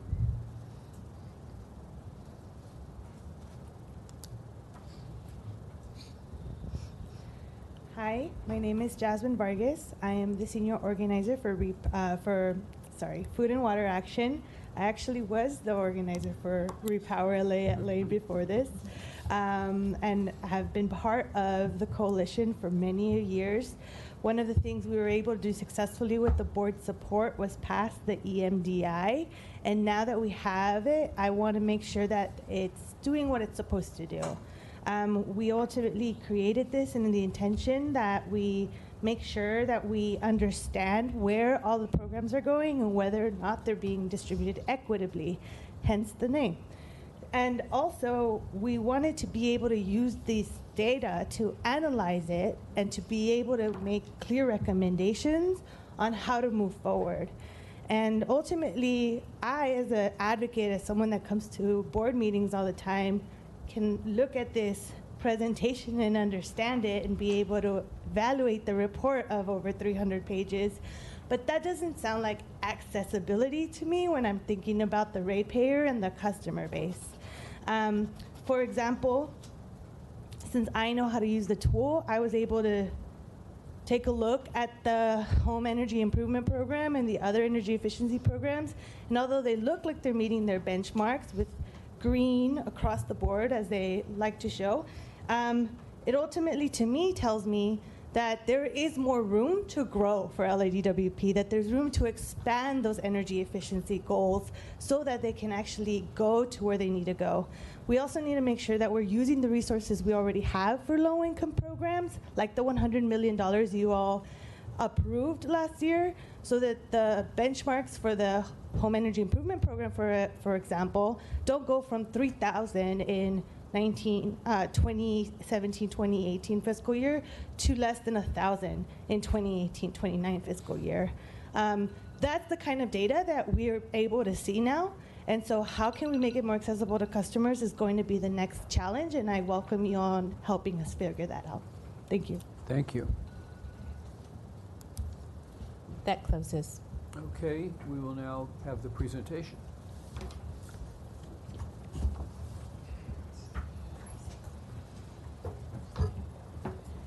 Good morning, Ann Santilli from Financial Services. Good morning, John Chen, Director of Corporate Performance. So we wanted to give an update on the Equity Metrics Data Initiative. And just as some background, this program did start in November of 2016. And the goal was so that the department could start collecting data as a tool to better evaluate, measure, and track how these programs are provided to our customers across the service territory. Our services are continually distributed equally to all customers, but each customer has different needs.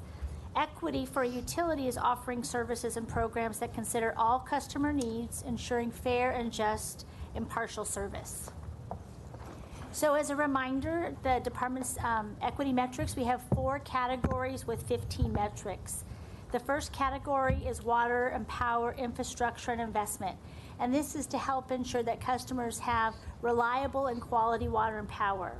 The second one is our customer incentive programs, which we have a list of all the different rebate programs in addition to our electric vehicle and our low-income program.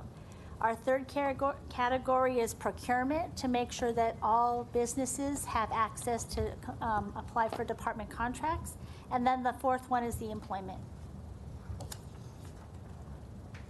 So we'll get into the video. So we do have a video that Joe Romalo's group helped put together, and we'll go ahead and run that. At LADWP, we take proactive measures to ensure our programs and services are accessible to all of our customers equitably. Because our city is for all of us, not just those with the most resources. Take our community solar program that makes participating in the solar future accessible to everyone. If you look at a map of Los Angeles that shows our current solar participation, you will see that the distribution of solar is not equal. Home ownership and affordability play a role in this. But the sun shines all over LA, and we can all harness this resource from every part of our city. To make this happen, we are bringing the benefits of solar energy to apartments and commercial rooftops by offering an incentive to participants in the form of a fixed rate for 10 years. We're also offering qualifying customers in single-family homes the opportunity to go solar with no out-of-pocket costs. Instead, LADWP will install the panels and pay them up to $600 per year for renting the rooftop space. This way, everyone can take part in our solar future. We are also working to make electric vehicles accessible to everyone by offering rebates for home chargers and the purchase of used EVs, which will help make electric vehicles more affordable for everyone. And for those who don't own a garage, we're installing EV chargers on power poles everywhere. In fact, our goal is to have 10,000 public EV chargers all over the city by 2022. LADWP strives to reflect the diversity of our city in our workforce. We are an equal employment opportunity employer, and we encourage all who qualify, including women and minorities, to join our team. All these programs help make our city a better place to live, and they are all available to you. To learn more about our programs and to participate, visit us at ladwp.com/equitymetrics.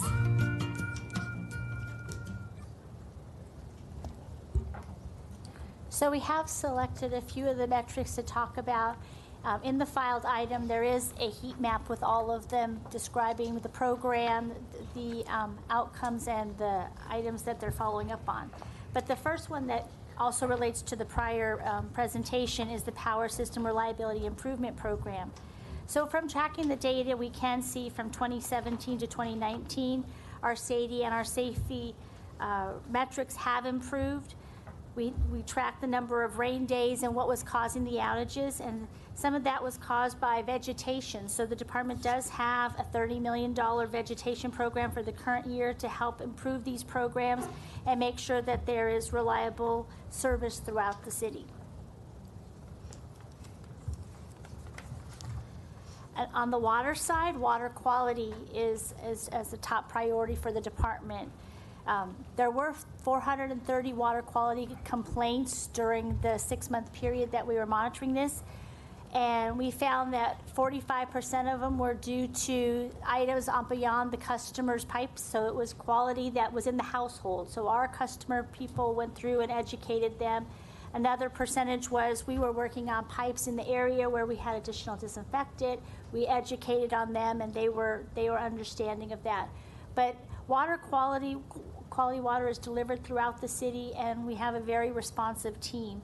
And part of that is also due because of all the capital improvements we've done on water quality. We cover our reservoirs, we have additional cement-lined pipes, and so the water quality inquiries has dropped significantly from 1998 all the way through 2018.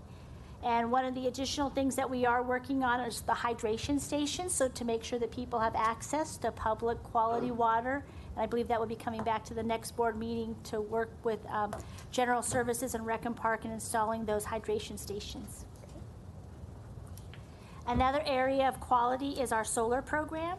So we do have a variety of programs. We have our rooftop solar program, which we participated in, our shared solar program, where if you don't have your own rooftop, you can sign up and have 10 years of guaranteed rates. We have our feed-in tariff program, and then we have the department utility-built solar program. And we're doing all of these different programs to provide equity on solar so that if you don't have a rooftop, you can still participate in solar. One of the other programs that was talked about in the video was our electric vehicle program. So for EV charging stations, there are 3,437. Of that, a little over 1,800 are publicly accessible, and 1,700 of them are customer-owned, 1,620 are city-owned, and we have 117 fast chargers. But in addition to the charging stations, we've also issued rebates. So we've issued 102 used EV rebates, and then rebates for residential and commercial solar charging, or for electric vehicle chargers. And on the far right, you can see the penetration across the city. It's not all in one area. Every part of the city has some of it. And so that's one of our goals, is to make sure that the whole city has access to electric vehicle charging and access to our EV charger rebates. Can I just interrupt you on that point? When I contemplate equity metrics in the course of the development of it and now in the implementation of it, this is kind of what I contemplated, seeing a map of the city and how things are distributed. In the other areas that you outlined, you had sort of how it was doing generally and so the targets, but you don't need to do this instantly, but it would be helpful, I think, if we could break those other programs down in the same way you've broken this one down in terms of penetration throughout the city. We do have the heat maps in the filed item on water quality, and also the SAIDI and SAFE and the infrastructure investments across the city. We just put some of these slides together to show some additional Good. details. Okay, But we great. have that. Yeah, good. Are the customers able, because I know those heat maps, the report is online. Yes. But those heat maps are not interactive. They're not able to focus on one area and drill down as to what the zip code is of the customers who are availing of that specific program. So I know we overlay it with the CalEnviro screen, the census data, some other data that we have.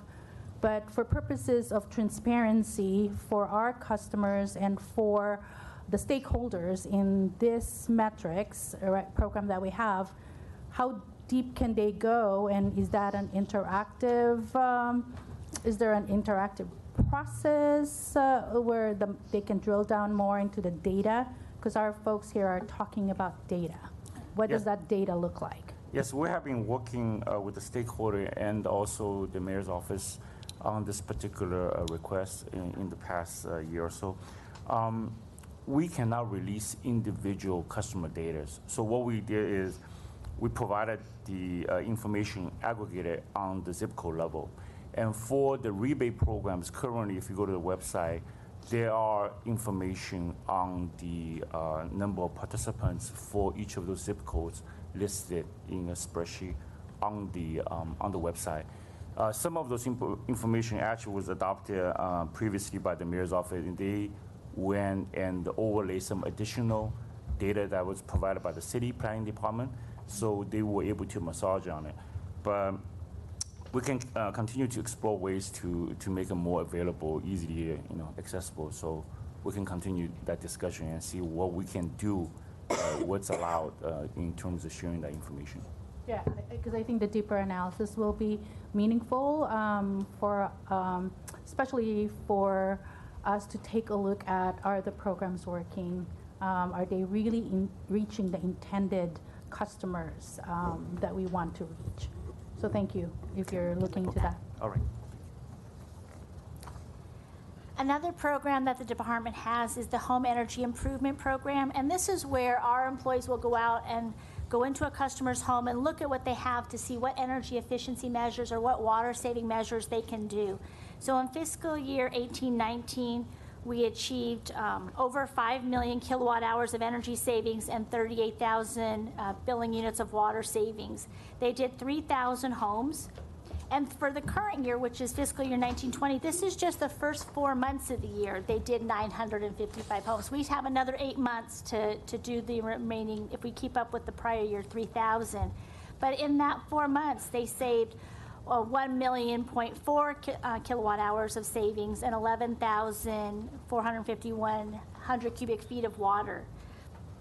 So the program, continues to get a lot of popularity. People want to have us come in to look at their homes, but I believe the system manager is going to look at the program to see if they can target more multi-residential buildings to make sure that everybody has access to the program. And on this one, also on the far right, you can see the map of the city of LA and how many people have worked in here. Another program that saves a lot of energy is the refrigerator exchange program. Since the inception of the program, the department has changed out 132,000 refrigerators, which is about 10% of our residential citizens, so our customers. So that's a large savings, over 101 million kilowatt hours of savings. So in this program, they've reinitiated a re-engagement marketing campaign to increase participation with multi-unit facilities, and also use the program to educate customers on energy efficiency and the added expense and environmental impacts of an inefficient refrigerator and additional refrigerators or freezers. A lot of customers have, you get a new one and then you save your old one and you put it in the garage, but it's expensive to run, and there's probably a better use for that. And then the third category is our procurement. And this is just to ensure that small businesses and disabled veteran businesses have a chance to have opportunity to apply and work with the city on our contracts. So some of the accomplishments for 2019 is They have completed the 6th year of the Small Business Academy. They've implemented their express procurement process for purchases under $25,000, and they've participated in over 33 outreach events.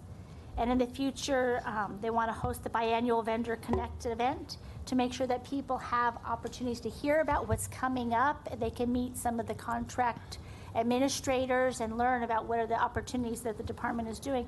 And one other thing is on the 6th annual Small Business Academy, they really focused on the construction sector, and they had 26 small businesses participate. I just an observation, and it sort of jumped out at me at this slide, but with several others as well. So for instance, this would make, and maybe I'm just missing it, I don't see a reference as to the overall contracting volume that we did in these years. So as a percentage, I'm not sure what these numbers represent. In addition, with respect to just about every single metric that we're discussing today, there's nothing that tells me what our intention is with respect to, like, what are we actually trying to achieve? So there's a difference between just documenting what our activities are and determining, what the goals are and how what we have done translates into achieving those particular goals. So at a certain level, I find this interesting but not terribly informative as it relates to what equity looks like. And when I look at our general what is equity, as a big, broad vision statement, that's terrific. But then it has to be translated in with respect to the various metrics or things that programs and metrics. What specifically would success look like for us as a department in these areas? And that's not coming through here. I also would like to second that comment. And it becomes most evident really with something like this, where you don't know what you're targeting, you don't know what your goal is, you don't know the context, as you indicated, Commissioner. And as we review some contracts later, there is a local score, it would seem, but there doesn't seem to be, there is a line item related to this, but you don't know how that's tracked or how we're doing and what activities we should be doing to support that better without the context. Dito. It feels more like a data share for me rather than an actual analysis. So we need to make those metrics sharper as a tool, right? The data is too broad, but we can do a deeper dive. I think we can do that. I also noticed that we don't have like a progress from one report to the next year over multiple years. It only presents like 2018 then 2019, but how did we do since this program started? I think that will be a good one to share. And then and how often do we consult with our stakeholders? I know we've done like stakeholder outreach, John, right, in the past. When was the last time you've done that? And I think it's ripe for you to go back, probably have a working group, talk to these stakeholders. How are they feeling about these metrics? Is it meaningful to them? They may have other thoughts about making it more meaningful so you're really reaching the intended audience. So I would instruct you to go back and probably meet with those stakeholders, set up a working group, not just with our neighborhood councils, but also with the nonprofits, the community-based organizations, probably some foundations that are really looking into how do these metrics play and how are they translating, right? I also noticed we capture the savings in kilowatt hours, but how does that translate to a regular customer, a regular ratepayer? What does that mean to them?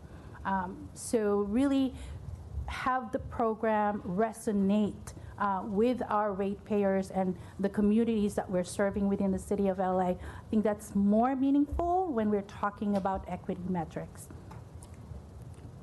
Yeah, thank you very much, Commissioner, for the comments. As a matter of fact, it's a very good comment from regarding the goals. We actually do that for all 50, I guess, race metrics currently with the dashboard. We do have a goal, and we measure against the performance. We will apply the same methodology to the equity metrics. It just it's taking some time for us to do that, but I think it's a good time to do it, so that's much more meaningful in terms of watch the progress and also to show the progress to the board. And thank you, Commissioner Reyes. Yeah, we have done a lot of outreach in the past together, and I think you took a lot of lead in those in these meetings. We will continue that effort and re-engage with the working group and to make sure that we get the feedback from them, so that's more meaningful to all the stakeholders for equity metrics. Thank you. John, I think Erin has some input on this slide there. So I just wanted to answer some of your questions that were not included on the slide. So the department's goal and the board approved for small business is 25% annually, and disabled veteran business is 3%. And you can see on this slide that we did try to provide some back information from 2017 and 2019, so you can see on the dollar spend how much we are spending. As far as dollars, well, did you meet your goal? We did not meet the goal this year.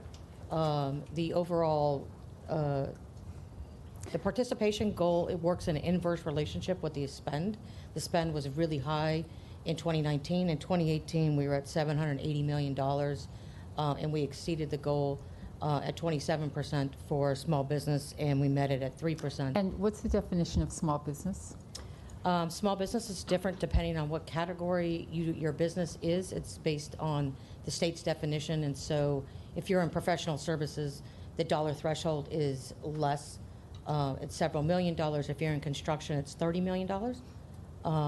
It just depends on what business that you are in. I mean, I guess, again, I get very, very frustrated with presentations where we're patting ourselves on the back and sort of putting things in I mean, it's terrific to have an equity metrics. It's a really big thing, and it's a powerful statement. But you can put together a report that says anything you want, that looks terrific, and that is without it being a substantial substantive effort to really look at your progress, look at areas where you need to devise strategies to improve, give us an opportunity to really think about whether the goals that are being set are reasonable, et cetera. And this is just at every level substandard as far as I'm concerned, as it relates to a serious evaluation of both our commitment to and our progress toward equity metrics. Full stop.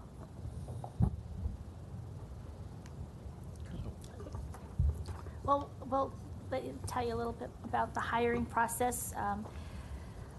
For the new hires, we have hired an additional 1,126 and had promotions of 1,684.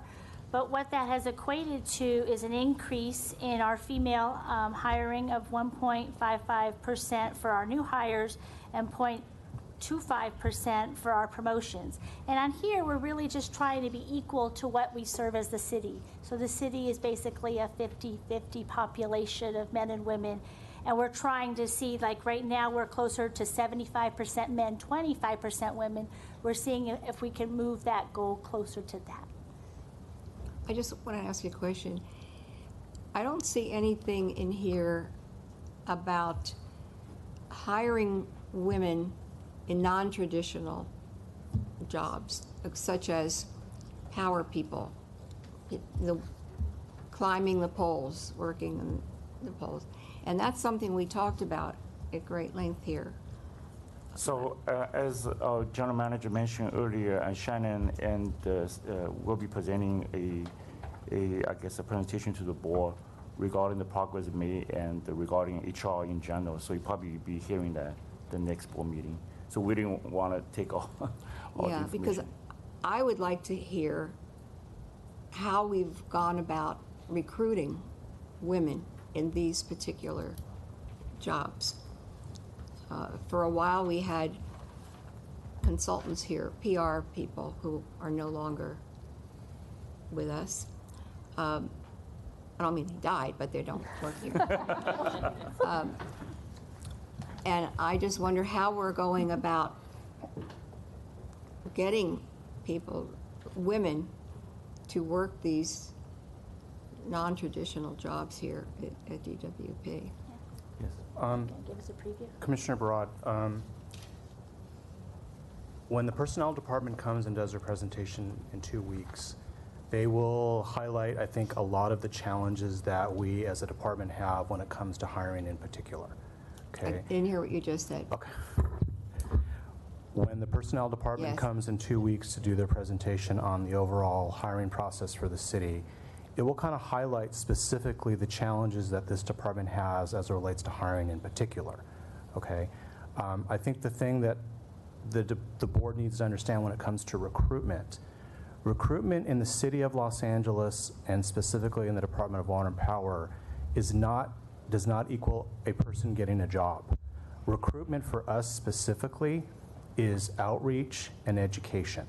And what I mean by that is that we can simply get the information about the jobs for which we are going to be hiring, and then we provide information specifically to whether it's female candidates or minority candidates, when they can apply for the examination, what the minimum requirements are for them to participate in the examination, and of course information about the Department of Water and Power, the structure of the department, our overall benefit structure, so forth and so on. The challenge that we have when it comes to skilled craft in particular is that we are finding that the female candidates that we are reaching out to may have an interest but don't meet the requirements to participate in the examination. And they don't have the wherewithal to be able to get that experience, training, or education. I think we had talked a while back about a particular individual that you were interested in tracking, and the challenge that we have, and Andy can kind of highlight some of this, is that when these individuals go through these line workers colleges and they spend $20,000 to do so, they're expecting when they're done to have a job offer immediately, not an invitation to take a civil service examination and be considered at some point in the future. And one of the things that will be highlighted specifically when HR does their presentation on the hiring process is that if individuals, whether they're female or male, when it comes to our electric distribution mechanic classification specifically, our line worker classification, if they're not scoring a 95% or higher on that examination, they will not get hired. The level of competition is so high that that's the kind of score that they're looking for in terms of their ability to hire. They're not put on any kind of a waiting list or provisional list? Their placement on the list is contingent upon their score on the examination. So if they score an 85, which is a really good score, but for this department, that's not going to get them hired as a line worker. They need to score at least a 95 or higher. And that's true of a lot of our skilled craft classifications in this department. The competition is so high that the higher you score, the better your opportunity to get hired. And the personnel So you're department... telling us that women can't score high enough? No, I'm not saying that at all. I'm not suggesting that at all. I'm suggesting that candidates in general have to score 95 or higher, okay? The other thing that I was going to mention to you, and the personnel department will probably highlight this as well, is that the only particular group that gets any kind of preference in the civil service examination process are people who are leaving the military and are transitioning to civilian life. We have no ability to have preference for female hiring or minority hiring. All we can do is what we've been doing, which is trying to do the outreach and education and hope that a good percentage of them can take the examination, score high enough so that we can actually hire them. All right, so I would like to see, because it's important to me, I would like to see what we're doing in terms of outreach. And we plan on providing that information to you when we do our presentation. We are reaching out. We have partnerships with a number of female nonprofit organizations that we've been working with, Winter being one of them, which is women in non-traditional employment roles. And we've been working with them. We've been going to their graduations. We've been talking to the graduates to get interest in our jobs, okay? The other challenge that we have, and this will be highlighted when the personnel department does their presentation, is that we have to literally time our outreach efforts to coincide with when the civil service examination is going to be given. it doesn't really do us, the department, any good to go talk to a female candidate and say, oh, by the way, we'd like you to apply for this job, but we'll see you in 2 years, because that's when the next exam is going to be given. So there are a number of challenges that we're working through, but we are trying through LAUSD, through the community college district, through organizations like Winter, to try to get as much female applicants interested in our jobs so that we can see an uptick in the number of applications filing for these exams.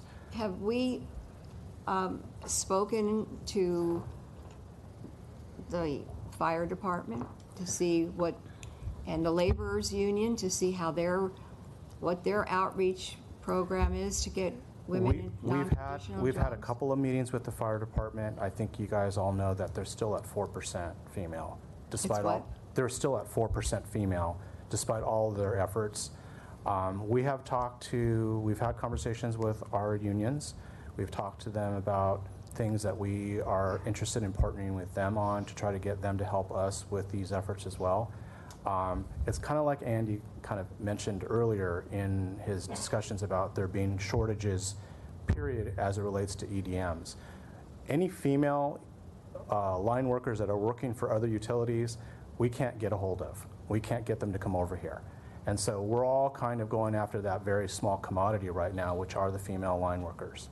But we have challenges. We have challenges that those other private utilities do not have, which is they have the ability to go to these graduations and actually make them a job offer right there. We don't have that ability. I mean, because they don't have the civil service They have to take the examination first before we can even consider hiring them. Shannon, if I could add. So one of the things we've worked on is our manager of our safety and training, Nazir Fazli, right now is reviewing all of our bulletins for our jobs to look through there. In some of them, we found as he's reviewing these that we've had standards or requirements in there based on the way the work was 20 years ago, when everything was, glass instead of silicone, much heavier, and so we've had requirements that, quite frankly, I probably couldn't pass today, right? Because I'm old and frail. But he's gone through and reviewed those to make those that not just for women, but there are men who can't pass it at this time. And so we have men who don't pass our physical agilities, and we're looking at making those so that the test is fair for everybody and doesn't push one person or somebody out. So we're reviewing all of those bulletins to make them so that everybody has an equal chance of qualifying. We do a lot of recruitment in the high schools. We bring classes, probably 600 or 700 students a year through our training center and have them look at each of our programs and to do an interest. We're starting to partner with LAUSD on classes and facilities. We're meeting on creating training, like climbing schools within the LAUSD, to let people see an opportunity of what the work is, right? The bigger part of the work is, climbing a pole, while it's fun, can be difficult for some. The reality is that's really just going to your desk or going to your office, right? The work really starts once you get there, right? And that's more of why the job gets a little bit more difficult, because it's not just climbing up and down, but there are a lot of women around the country that are successful at these programs. We're looking at adding a different level as well.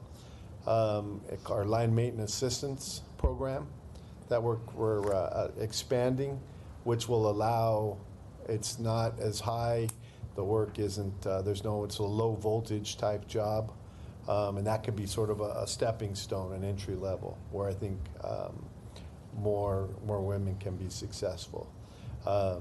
We're committed. I know when I was a foreman, I had the one woman who actually has successfully gone through our program and completed and retired as a line patrol mechanic. And, and she went through a lot. It was important to her, and she spent a good year preparing physically to do it. So part of that is us being out there and saying, this is what it takes, not just exposing them to the job, but also letting them know kind of what it will take for them to be successful. So we're identifying that, and again, continuing the outreach. We have a lot of events planned this year within the schools, with Trade Tech, and we are committed to this and making it happen this year. I'd love to have people in this next class that starts in October, and I think we can do that. But I think the bigger part is making sure that we get out there and just expose people to the opportunities that are out there, that they know these jobs are there. And I think that's been the limiting factor, that we haven't done a good enough job just exposing people, especially in the schools, to these are the opportunities that are there. And there's a lot. I mean, the department has 47 different crafts and trades just within the department, right? And we need to do a better job of that, and that's something we're working very hard on. I think that's a good start to really look at the job classification, especially in the crafts, and really doing an analysis of what constitutes barriers. Because we may not be mindful of what those barriers are because they've been there forever. For example, how many pounds can you lift, right? We have like 10 pounds, I don't know what, 40 pounds. Can a woman do that? Can we have other mechanisms to do that, like use a bucket truck or something when they do the work? Can you look at also in terms of the examination process? So there's many ways, and I think it's a good start what we're doing right now. It may take a little bit of time, but we just have to be mindful of what those structural processes and the requirements that we have, and see how can we overcome those, and really think out of the box. If we're going to recruit, I mean, recruitment is a start, and then we need to pave the way for them to be able to access these jobs at our municipal utility. Yeah, and to Andy's point, we are looking at all those issues, and we are exploring those issues specifically with the personnel department so that we're all on the same page in terms of what our objectives are going forward. And synchronizing, you mentioned synchronizing the timing between the exams. I would say it should be a continuous process of really looking at what those job classifications are and how when the exams are going to take. I don't know, but as you know, Commissioner Reyes, some of those classifications are continuous exams, so that's helpful for us. Some of them are not; they're given every 2 years, but we are looking at all options in terms of what we can do to basically meet the objective that has been put forth here. I look forward to the report with city personnel. Yeah. Thank you. Yeah. And this, again, is a very evolving area. There's a lot of efforts going on. I mean, Shannon points out there's a very objective, kind of sterile civil service system that we have to work within. So the question for us is how to create a candidate pool, create capabilities and knowledge, and to provide experience and such to really build the candidate pool and be able to compete in this environment. Because within civil service, there's very few exceptions to just being objective. So it's really incumbent on us to really go out and find the folks and get them ready for that next step. Yeah, I just have to say that it is, and again, we make these comments, but there isn't really anything in my mind that says to me that 6 months from now, anything will be different. So, if it's reviewing standards to make sure that the standards are relevant to today's actual work as opposed to, standards that are no longer required and that constitute barriers for women, my question immediately becomes, well, when will that be complete? What I know about this department is with respect to its operating units, if you've got something to do on the water side, there is a schedule, there are benchmarks, and there are no limits to what we can accomplish. That's what you come in here and tell us over and over. We are facing a climate change emergency, and this department steps up and gets to work and is prepared to, I mean, has exceeded every single metric that's been put in front of it. And yet on this particular area, you sit and you tell me, you're going to tell me in a couple of weeks when you bring the report back, you're going to present all of the challenges and all of the constraints and all of the problems, et cetera. And we're looking at reports here where, you know, if the goal is 50% and we're at 25, 75, we're a long ways off. I'm not hearing the same level of innovation, creativity, and urgency or commitment, and I certainly am not hearing a timetable. And it is really frustrating, and I know that Commissioner Berard's been making these, raising these issues for a very, very, very long time. At the same time that we are having difficulty meeting our staffing challenges, we've got an entire population out there. Half the population is only marginally, eligible or considered as it relates to these employment opportunities. And I just know that we can do better and we need to do better. So I will be extremely interested. And it's not enough to say that we've got civil service issues. The commitment to equity as it relates to women and employment in the city is not just a DWP commitment, it's a commitment citywide. So to the extent that we have civil service related issues, then we need to start thinking about what those issues are and how we might communicate them in a way that would help us. And how we might find flexibility in a way that would help us. But it sounds to me like we have been far too complacent and far too casual in our efforts to deal with this particular disparity. And change is made when you make a decision to make change, when it's just not acceptable to have this be the status quo. And in my mind, this is just not acceptable.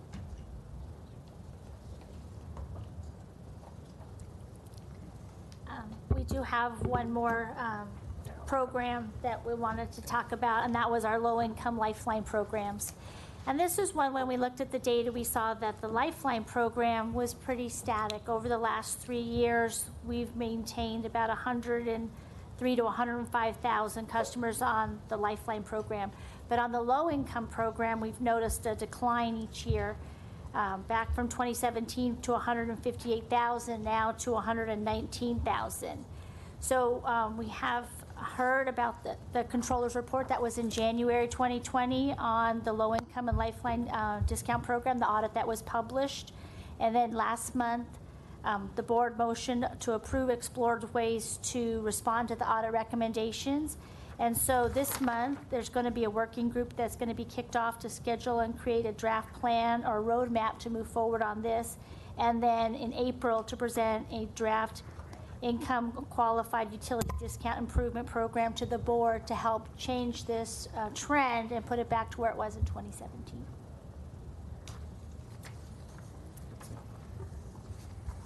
So that was our report. And on that, your belief is that some of the renewal process and the paperwork process that people have to go through, if we can streamline that'll make a big difference. Is that right?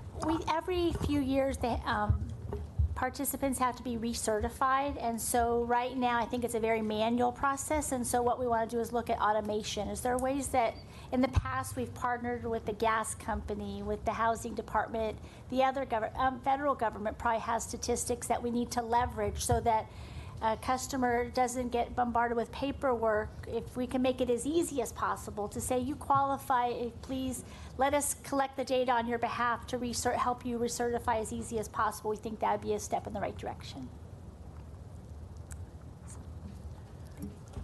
My only thought about this, which I really just want to emphasize too, is that we should really think about beyond just carving out for that one, because programs should do more than just like a set aside, like a small portion of the benefits for low-income households. And where possible, we really have to center the needs of the low-income customers and other historically underserved communities in the program design and delivery.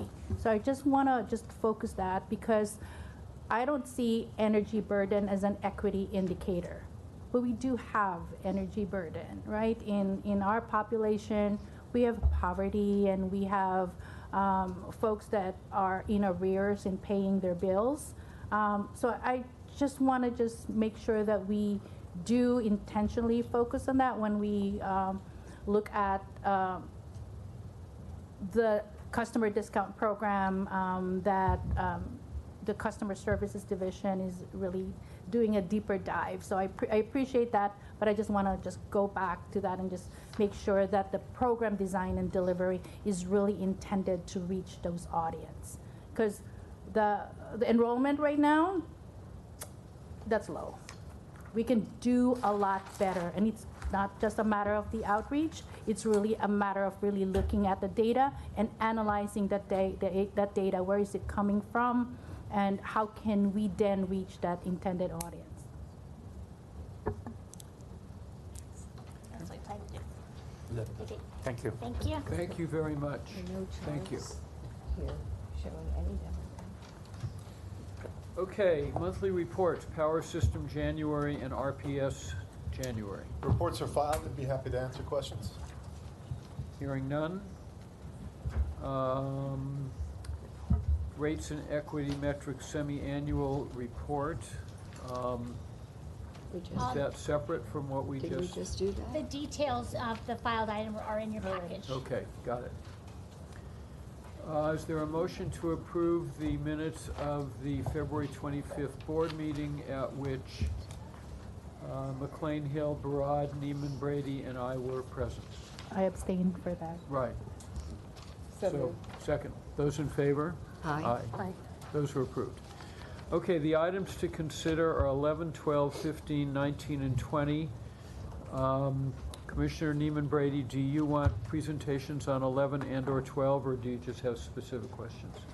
I'll want presentations on both 11 and 12, but I have a whole host of questions. I want to preface the presentation, so please come forward because I do want the presentation, with saying the data supporting these two, in my opinion, was a little insufficient. So I'm very eager to hear, because they're very open-ended, the requests, and with that, it's really hard to, I think, make and they're huge, so it's hard to make informed decisions here. Okay, so item 11. Gentlemen? Good morning. Louis Carr, ITS. George Orfil, ITS.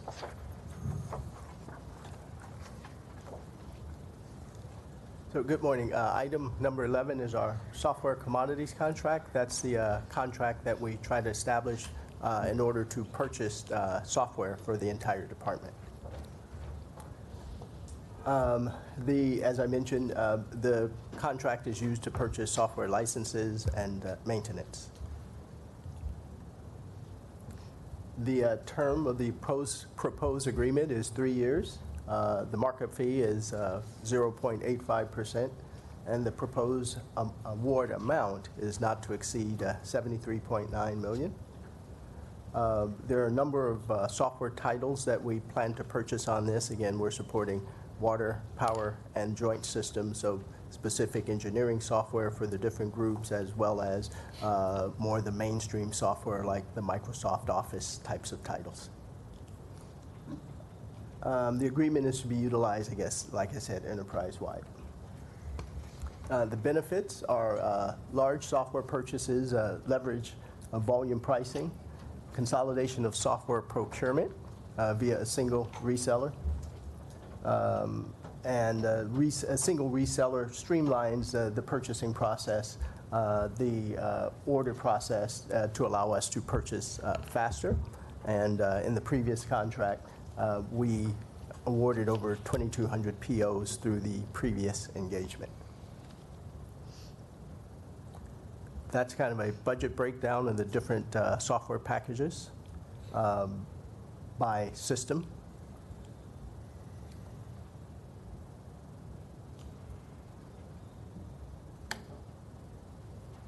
And a breakdown estimated breakdown of new licenses versus maintenance.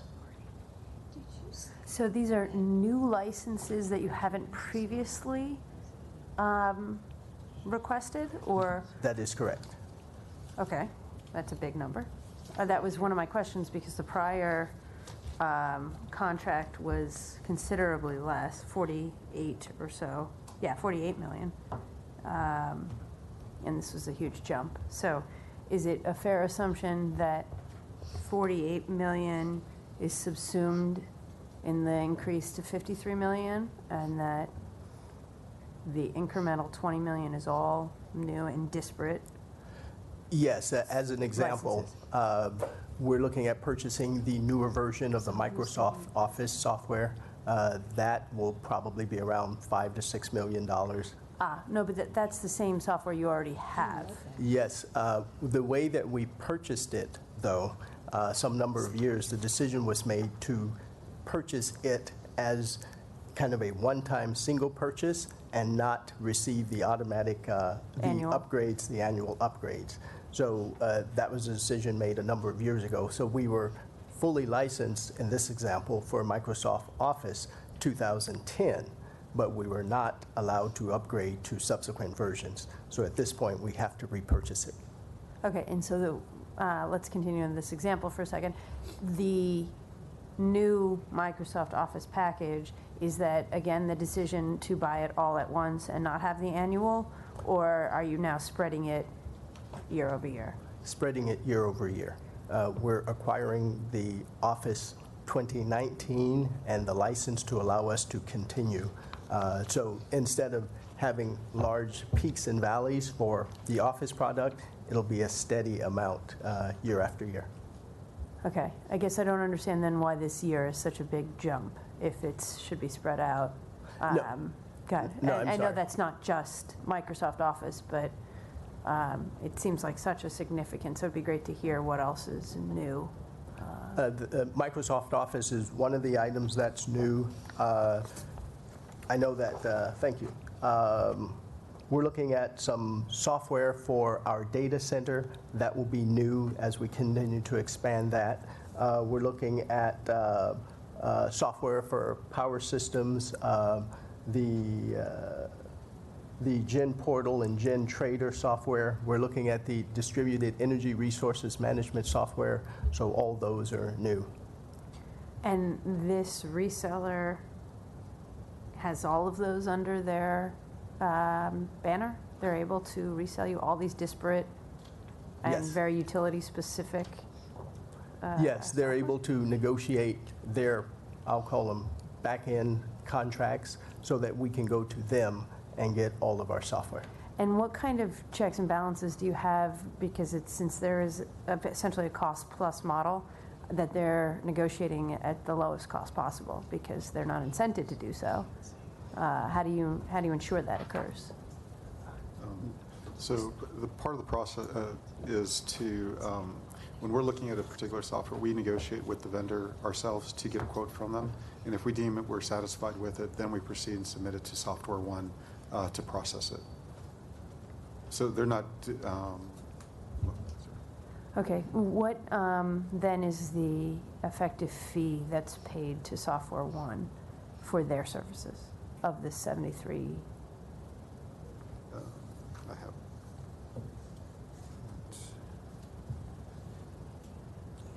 It was like 600,000 or something like that, or is It's it? approximately. So on the last contract, which was 48 million, it was about 411. So it's just a little bit under 1% is what we're anticipating. So I think it's 600 plus. Okay. And the rationale for taking this in-house, outhouse is not the right word, for outsourcing this, is the saving of the transactions and the administrative labor hours saved. But it would seem to me that you still have a lot of labor hours ahead of you in terms of selecting the right services for the department. Yeah, this is a vehicle to allow us to go to a single vendor and not have to do multiple RFPs. So you're right, internally, staff, we still have to develop our requirements, we still have to do all that legwork. That's still the case. Okay. Please continue. That's the end of the presentation. Oh. If we're moving from the one-shot purchase in 2010 to the upgrades now for subsequent years, if you could go back to that slide that you just had.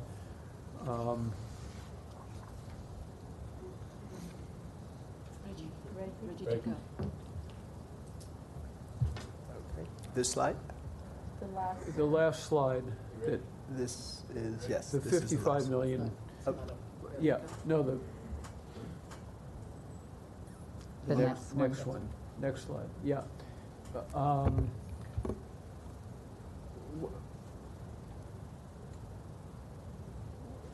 What is this, the extent, what's the nature of this maintenance that costs $53 million?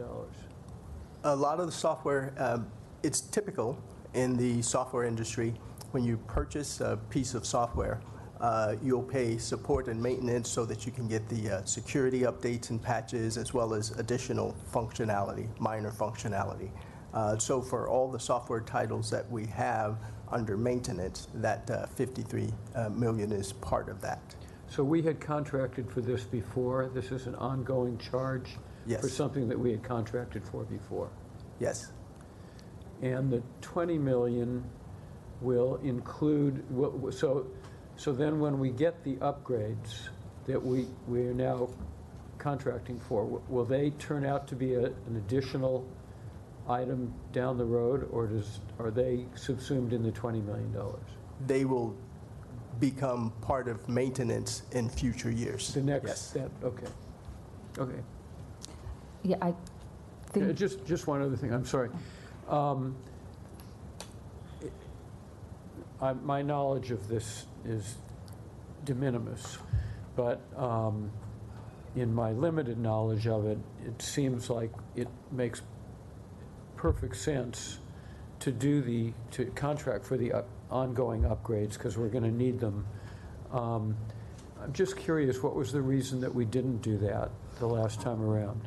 That predates my employment here. I don't know the rationale. I know that generally some companies will say, if we're not going to upgrade for a period of 5 years or more, then it's better to just buy it once, buy the license and no support. Some organizations feel that they're going to upgrade faster, and so they would then buy the support so that they can get the upgrades. Aren't the upgrades almost essential in terms of keeping up with the... I believe they are, yes. Okay. Yeah, I just wanted to make a comment. I had an interest in this particular item as well, and had the benefit of a briefing on Friday. I tend to be pretty interested in most of the technology related matters, and it was my understanding that, especially with respect to, because the first thing that sort of jumped out at me is that we have so many different licenses. It just seemed like an excessive amount. And I know that we're in the process of going through a major overhaul in IT just in general.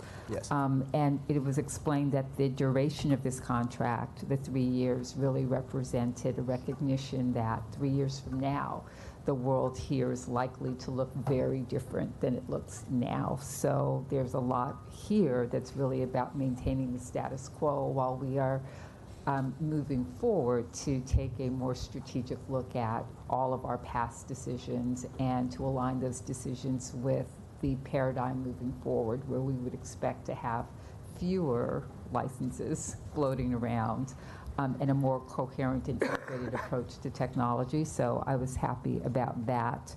And then with respect to the new software licenses, it appears that there is built in that $20 million. Again, it's anticipating some of the things that we know will be coming online, and we've built in the ability to obtain those licenses as needed during this 3-year period. And I guess I wasn't terribly troubled by, although, there is a not insignificant cost. I mean, it's less than 1%, so, by proportion, it's not a lot, but, for most of us, $600,000 is still real money. But, offset against the time and procurement, the time and energy related to the procurements that would otherwise be needed on an individual basis, that was really what you're trying to consolidate in the context of this contract. Yes, and try to take advantage. One of the things is time. When a division has a need for a particular piece of software, if we're able to address that need quickly, that's one of my, I think, personal targets, to make sure that things don't take months, but days and weeks. Can I ask one additional question about the timing? The last contract lapsed last year in July. Why? What was the thinking in terms of not doing the RFP until afterwards? And were you contemplating a different path, or? And now, what have you done in this bridge period as you've needed software licenses? We started the process, but we didn't finish in time. We lost a little bit of time for a few reasons, and what we've done in the interim is folks could still do their individual price quotes and RFPs and those sorts of things. Again, more time consuming as compared to this, but that was the avenue. Okay, so the intent was always, yes. The lapse was not due to change in direction. Okay. Correct. Any other questions or comments? Is there a motion? Move approval. Second. Those in favor? Aye. Aye. Thank you very much. It is approved. You want to stick around, Louis, for I think so, yes. number 12?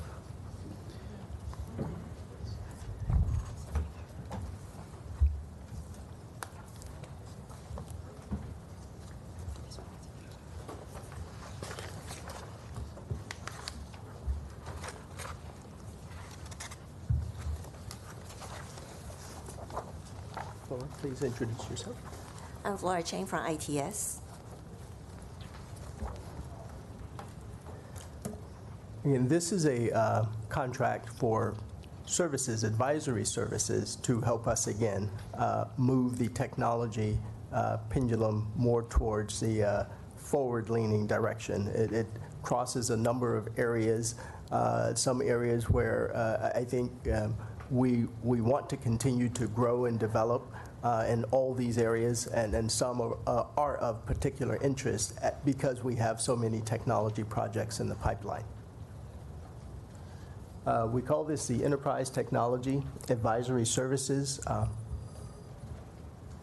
and it includes the ETAS service provider will assist LADWP with improving customer communications via digital platform and social media, as an example, redesigning our website, planning for ERP solutions to update business processes and legacy system replacement.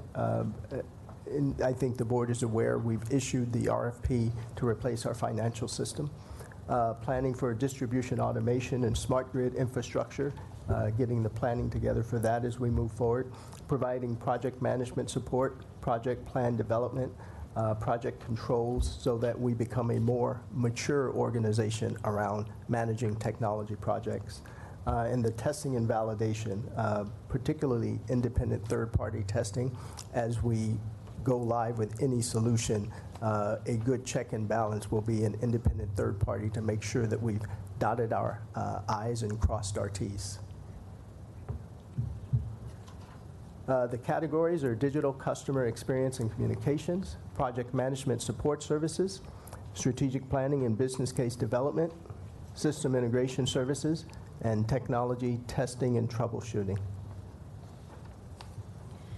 In the digital customer experience and communications category, there were 29 proposals received. The top 8 proposals were invited for the final round of interviews, and 3 consultants are qualified in this category.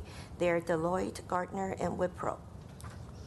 The potential task orders in this category are the redesign and the improvement of the LEDWP's digital platform and services, including LEDWP.com, and Office 365 assessment, and this is to assess whether we should use Office 365 to redesign our intranet. So I'm struggling just to understand the structure. Am I right that what you're trying to do is you have these different buckets where you need to get proposals. You've essentially pre-qualified these entities to ultimately compete for the call them TORPs, task orders, and then you guys will assess among them which one for each individual task order will be awarded the contract. Yes.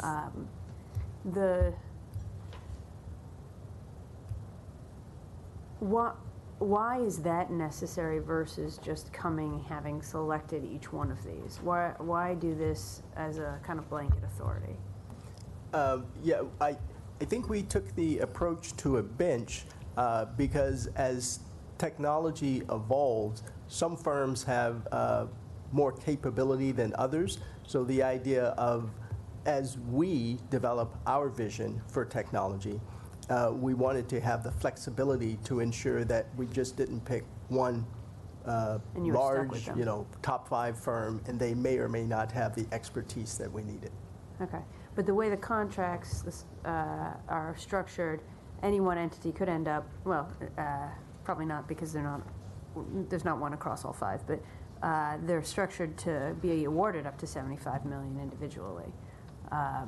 So that seems like more authority than is needed under any of these particular contracts. And the 75 is the aggregate total of all the categories. But I think the individual contracts each say they could spend up to 75 with each of them.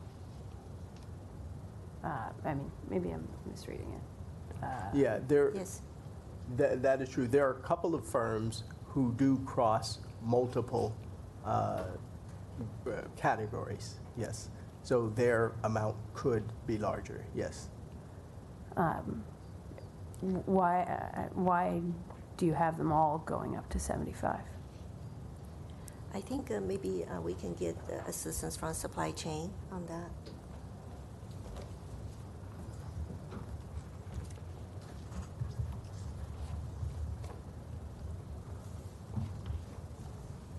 So the aggregate total for all 5 categories would be 75 million. So not one single contract would ever get up to 75 million. But I think the authority exists within each one to go up to 75. I can double check that, but that's not my understanding of the way the contracts are written. Okay. It was never intended for it to be that way. No one contractor would get 75 million because, as you pointed out, there's no one person across the board in every single category, and that was never the intent. The intent was actually to have multiple contractors so that you could move work faster, having multiple people work at the same time. Okay, I appreciate you looking into that because, well, I'm obviously not an attorney. That was what I read in the attachments A through D and F through K. So I do also have a question because this is 10 vendors, 10 different sources, right, that we could lean into for those different categories. So my question is do you have a project charter that really spells out like a governance document? Flora, your name is in each of these contracts, right? The document for the deployment and the completion of the project, defining the roles and responsibilities of the implementation partners, the deliverables, because they may intersect with each other, right? Whether they're distinct or shared. That charter, that governance document can monitor that vendor's performance with agreed upon, the terms and milestones that they're going to be delivered. And it is going to be a helpful tracking tool for you because it also lends accountability to all the parties that will be involved in this project. Do you have that type of you spelled out some objectives here, but is there an umbrella governance charter that governs this type of an initiative moving forward? Because it's like 75, how many millions? I'm just interested in just make sure that the milestones, the responsibilities are clearly spelled out. What are the critical success factors? The risks that will be involved, the responsibilities of each of those, their time commitments, because that could be a blind spot for all of us. And that's one thing I think that is missing in this information. We get it. There are many proposals. There was a process where the vendors were vetted, but on the overall scheme of things, how do they all fit into an initiative or a general objective? So we have a sample template for the TORPs and basically what each task order needs to have when we issue them out to the bench, and to define the roles and responsibilities, the deliverables, and the governance. And we are also currently looking at tracking tools. So at the task order level, we will specify the deliverables and the goals of that particular task order. At the enterprise level, Flora is heading up our project office. We do have a technology roadmap that we're trying to align to. So that's more of the, I understand what you're suggesting, and we may want to consider revisiting that, absolutely. But that's kind of the alignment that we're going to now, the technology roadmap. Also, you see Flora's name. Don't tell her, she may not know. The purpose of putting one person in charge is so that she can oversee those items, so she can see the interconnections between the various tasks are being issued, so that we can fill in that gap analysis and make sure the overlap is absolutely addressed, because a lot of the systems may touch one another. And she will also watch the priority order, as opposed to we had 5 disparate teams on this proposal. If we had 5 different contract administrators on it, it's much more difficult to control and make sure that there's some oversight. So that's why you see her name as the top person that will ensure that there is coordination and no overlap, and we fill in the gaps. Okay. I have 2 more questions. Just curious why the bids date back to 18 and whether there had been a thought about a refresh. And then the other question is, I noticed no local businesses submitted, I imagine, then also no DBEs or any of those that hit those categories. And I was just curious why you think that's the case on the latter question. I'm sorry, could you repeat the first question? The first one, it says that the bids, the procurement details, that the bid advertisement and the proposals were all from 2018, early 2018, so about 2 years ago, over 2 years ago. And as you indicated, a lot has changed technologically, so I'm just wondering if these are still, if that's stale information that you received. Well, we've been in contact with the vendors since it went out. I think you may know that the landscape here has changed. So the project, unfortunately, was a stop and start. Should we continue? And so we've been in contact to make sure that all the proposals are still good. In addition, I think you saw we had 45 proposals. So although it seems like a fantastic deal to do one project, and we're here with you with one RFP, but for my staff, that is, we basically ran multiple proposals simultaneously. So that did take additional time Since it's a bench contract and we did not have a defined scope of work for each of the tasks to be issued, the SBE and DVBE will be set at the task level once we have a defined scope, and we can make a determination on how much subcontracting is available. Okay. So that on every single TORP, it will come through us, and we will set that level at every single project level, and that's why we did not set it up at front. All the vendors are aware that a goal will be set on every single TORP. So that's what will happen going forward. Okay. Yeah, I think one of the things that's missing, just as an overall observation, and I know that I certainly felt very disadvantaged when I joined the board, in 2018, is the context. Again, I mean, these are large procurements, and these are complicated matters. And I think the initial observation that Commissioner Neiman Brady made was that she didn't feel like the board packet, the information provided, provides enough context and information from which to make a reasoned decision. I know that everybody that presents here is very comfortable with where you land, but you have to realize that we're actually taking the vote to authorize the expenditure. So our comfort level matters as well. And the extent to which, and I know a lot about the history of this particular process, and realize and recognize, to your point, the stop-start nature, the change in leadership, the relative, the enormous difficulty that we've had in defining and sticking to a path forward as it relates to information technology, and the strides that you've made to get from that morass to here.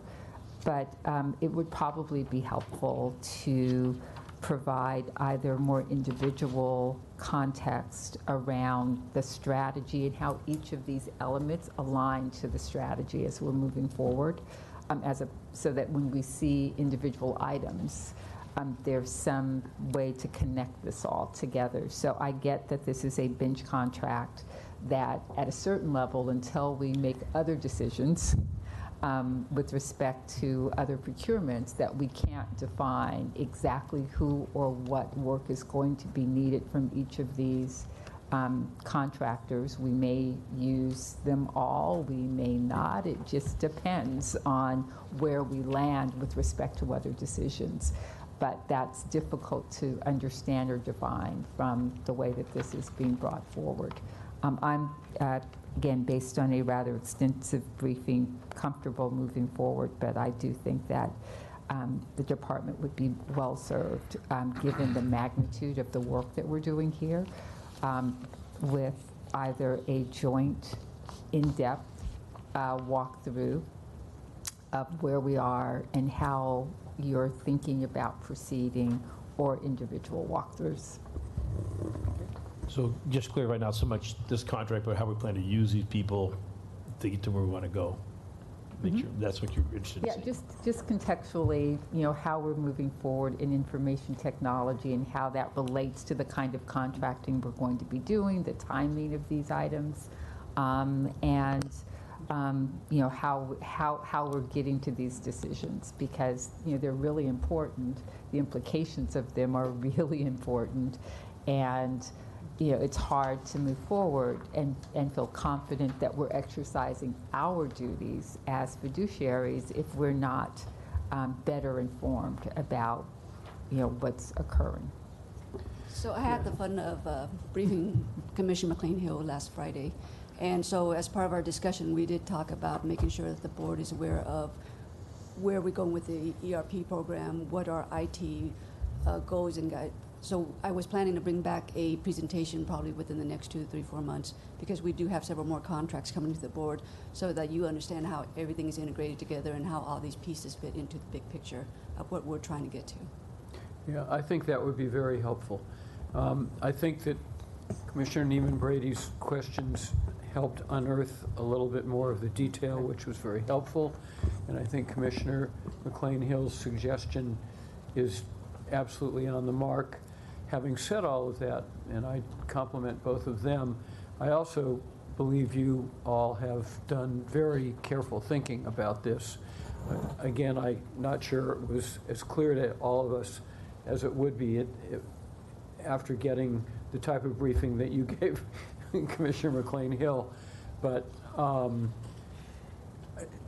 I think that a lot of careful thought has gone into this, and that this concept is sensible. I would welcome a briefing of the board, but at the same time, I think I'm at least comfortable, more than comfortable, that you've really dug deeply on this and that we're moving in a very positive direction. One of the things I also thought about doing as we do this briefing for the initial is that we also come back to you on a semi-annual basis or more regular basis so that you understand the milestones that we set and the goals we set, how we're doing, if there's any slippage or issues as we're going along with all of these. There's going to be some major contracts that we're going to have to ask the board for to approve because we're doing the ERP, because we're doing all these other programs. That would be great. So can we require that you return to us quarterly, perhaps, to give us an update on spending underneath this contract, and then as more come forward, we can monitor that as well? Yes, and so our next contract that I believe we're going to present to the board is our cybersecurity bench contract with sometime in May. So I'll make sure we bring something as a presentation to the board before even then, so you can see how everything's going to integrate before we even bring the contract to you for review. Good. Commissioner, just to clarify, did you want to amend this resolution to require that reporting? Yes. Is that? Yes, I'd so like to. you would have to then make a motion. Make a motion to amend. Okay. Whatever reporting fashion you wanted. Okay, so I'd like to make a motion to amend this item to include the requirement to report quarterly on the spending under the contract. Is there any objection to that amendment being included in the motion? Hearing none, that'll be part of the motion. So now you would vote on the resolution and as do amended. I have do I hear a motion to approve as amended? Approve this item as amended. Second. Those in favor? Aye. Thank you all very Thank you. much. Thank you. And you have a modest amendment to your presentation. Item 15, I think this is Commissioner Reyes, is that correct? Yeah. So I just have a clarifying question because I was looking at the board resolution itself. Yes. And it says in one line, whereas the securitization of assets in connection with the Joint Powers Authority will not be feasible by July 1st, 2020. And I know for a fact that in December 2013, there was a resolution that was adopted directing our GM to take such steps as necessary in further development of the Joint Powers Authority because the securitized financing of utility water projects can be used to fund at lower cost to ratepayers through a JPA. So I'm just wondering, where is the department in the establishment of this governance and operation of a JPA, and how many water projects can use this financing tool, and how much are we talking about? The department has established the Joint Powers Authority with Burbank, the Southern California Public Water Authority. The challenge is that we need to have a separate billable line item on our CCB bill. Oh. And so we have been communicating for months. We've actually worked a lot on this for years. Okay. We need to migrate to version 2.6. And then IT needs to, I think, to solve some cyber challenges. And then once we are able to show that we can have a non-bypassable charge on the bill, then we can do one-time debt service coverage. And this is for legally required charges. So Owens Valley, some of our water quality, it's a very substantial opportunity to reduce the water bill. When do we and is that on our priority list to do? I believe the version upgrade is towards the end of the calendar year, and then we will look and see what additional things we have to do. But once we have the authority to bill it, we need to bring the rating agencies in to show that Southern California Public Water Authority has the backbone to do this, and then we would ask the rating agencies for a AAA bond rating and then issue the debt. But to answer your question, the problem right now is Yes. CCB. Okay. So once we get, we've got to get upgraded first, which Louis mentioned on, part of the, with the other vendors is third-party testing, validation, that we're not going to have another billing debacle. Okay. And then get to where we can include this line item. We have no way, unfortunately, to actually put this on the bill right now. That's what's holding us up. But it is a priority. The good news and this bad news is at current rate levels for interest rates, the penalty is pretty small. Okay. I was just wondering about that part in the resolution, like what is it referring to? So thank you for the information. Thank you. And of course, on the table will be what priority do we give to the CCB revised version? Because that is going to be very important, not just for this one, but overall, in the overall scheme of things, the billing will affects a lot of our internal processes as well. And for transparency purposes, we need to talk about when that is going to happen. Is there a motion? I move to approve. Second? Those in favor? Aye. It's approved. Thank you. Commissioner Barad, 19 and 20, do you want presentations? I just have a question. Okay.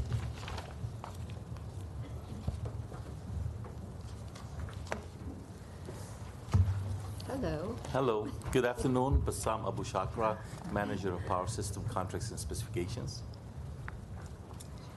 Okay. 19, it says that this will allow DWP to retain base pricing from 2017. Could you explain that? Yes, so the bid closed in 2017. We came to the board. So the board approved this contract in January 17, 2017. So we're looking at 3-year-old prices. Now, this does have a quarterly price adjustment tied to the Bureau of Labor and Statistics because it's heavily metal. So, so we do quarterly price adjustment. But the base price, whatever they bid, it's the same. And you can see from the financial information, year after year, it's the same dollar amount. That's what the board approved. First year, $1,065,000. Second year, the same. Third year, the same. And we're asking the board to amend this contract to add 2 optional years and also the same amount. And I always say, this contract is only used on an as-needed basis. So even though the board approved $1 million, the first year we only used 13% of that fund. The second year, 42%. The third year, 82%. So it depends on how much business, these switches, they go into a large customer station. As an example, the Disney Hall, they have a large customer station underground, transformers, and these type of disconnect switches, which are required for this type of customer station. All right. Let's see. And then 20, well, same thing here, allows DWP to retain pricing from Right. 2017. Yes. That's the same. Yes. So normally we don't amend the contract with vendors unless they retain the same base price. If they, some contracts, they have what they call yearly escalation, 2%, we allow them to continue that yearly escalation. But you can't have yearly escalation and quarterly price adjustment. So this only have quarterly price adjustment, but they retain the same base price. $14,000 for a disconnect switch. The base price is 14, is going to continue. And also I like to add Donna Hinton. It's one of the good companies. It's certified completely disabled business, woman business, certified small business enterprise, and the minority business enterprise, 100%. So her business card, I'm looking at her business card, is exactly stating that. She gave you her business card? Yes. Smart. 80. We have few contracts. I mean, she's bidding from a company in Chicago, SNC Electric, that make the switches, but she's the one that the successful bidder on this. Okay, thank you very much. Oh, you're welcome. Is there a motion? I so move. Second? Those in favor? Aye. Aye. And so the motion was for both. What? Wait, oh, go ahead. So the motion was just to adopt these two? Yes. Yes. Okay. Okay, I was unclear. So that motion was for both 19 and 20. Can I do that? Yes. Okay. Okay. Where did he go? Where did he He's go? hiding. Okay, where is he? There he is. Okay, counsel. You're on. Yeah, at this point, we'll recess in a closed session, and in accordance with California Government Code Section 54957.1, we will report any final actions taken therein. We are in recess. Okay. Thank you. Thank you.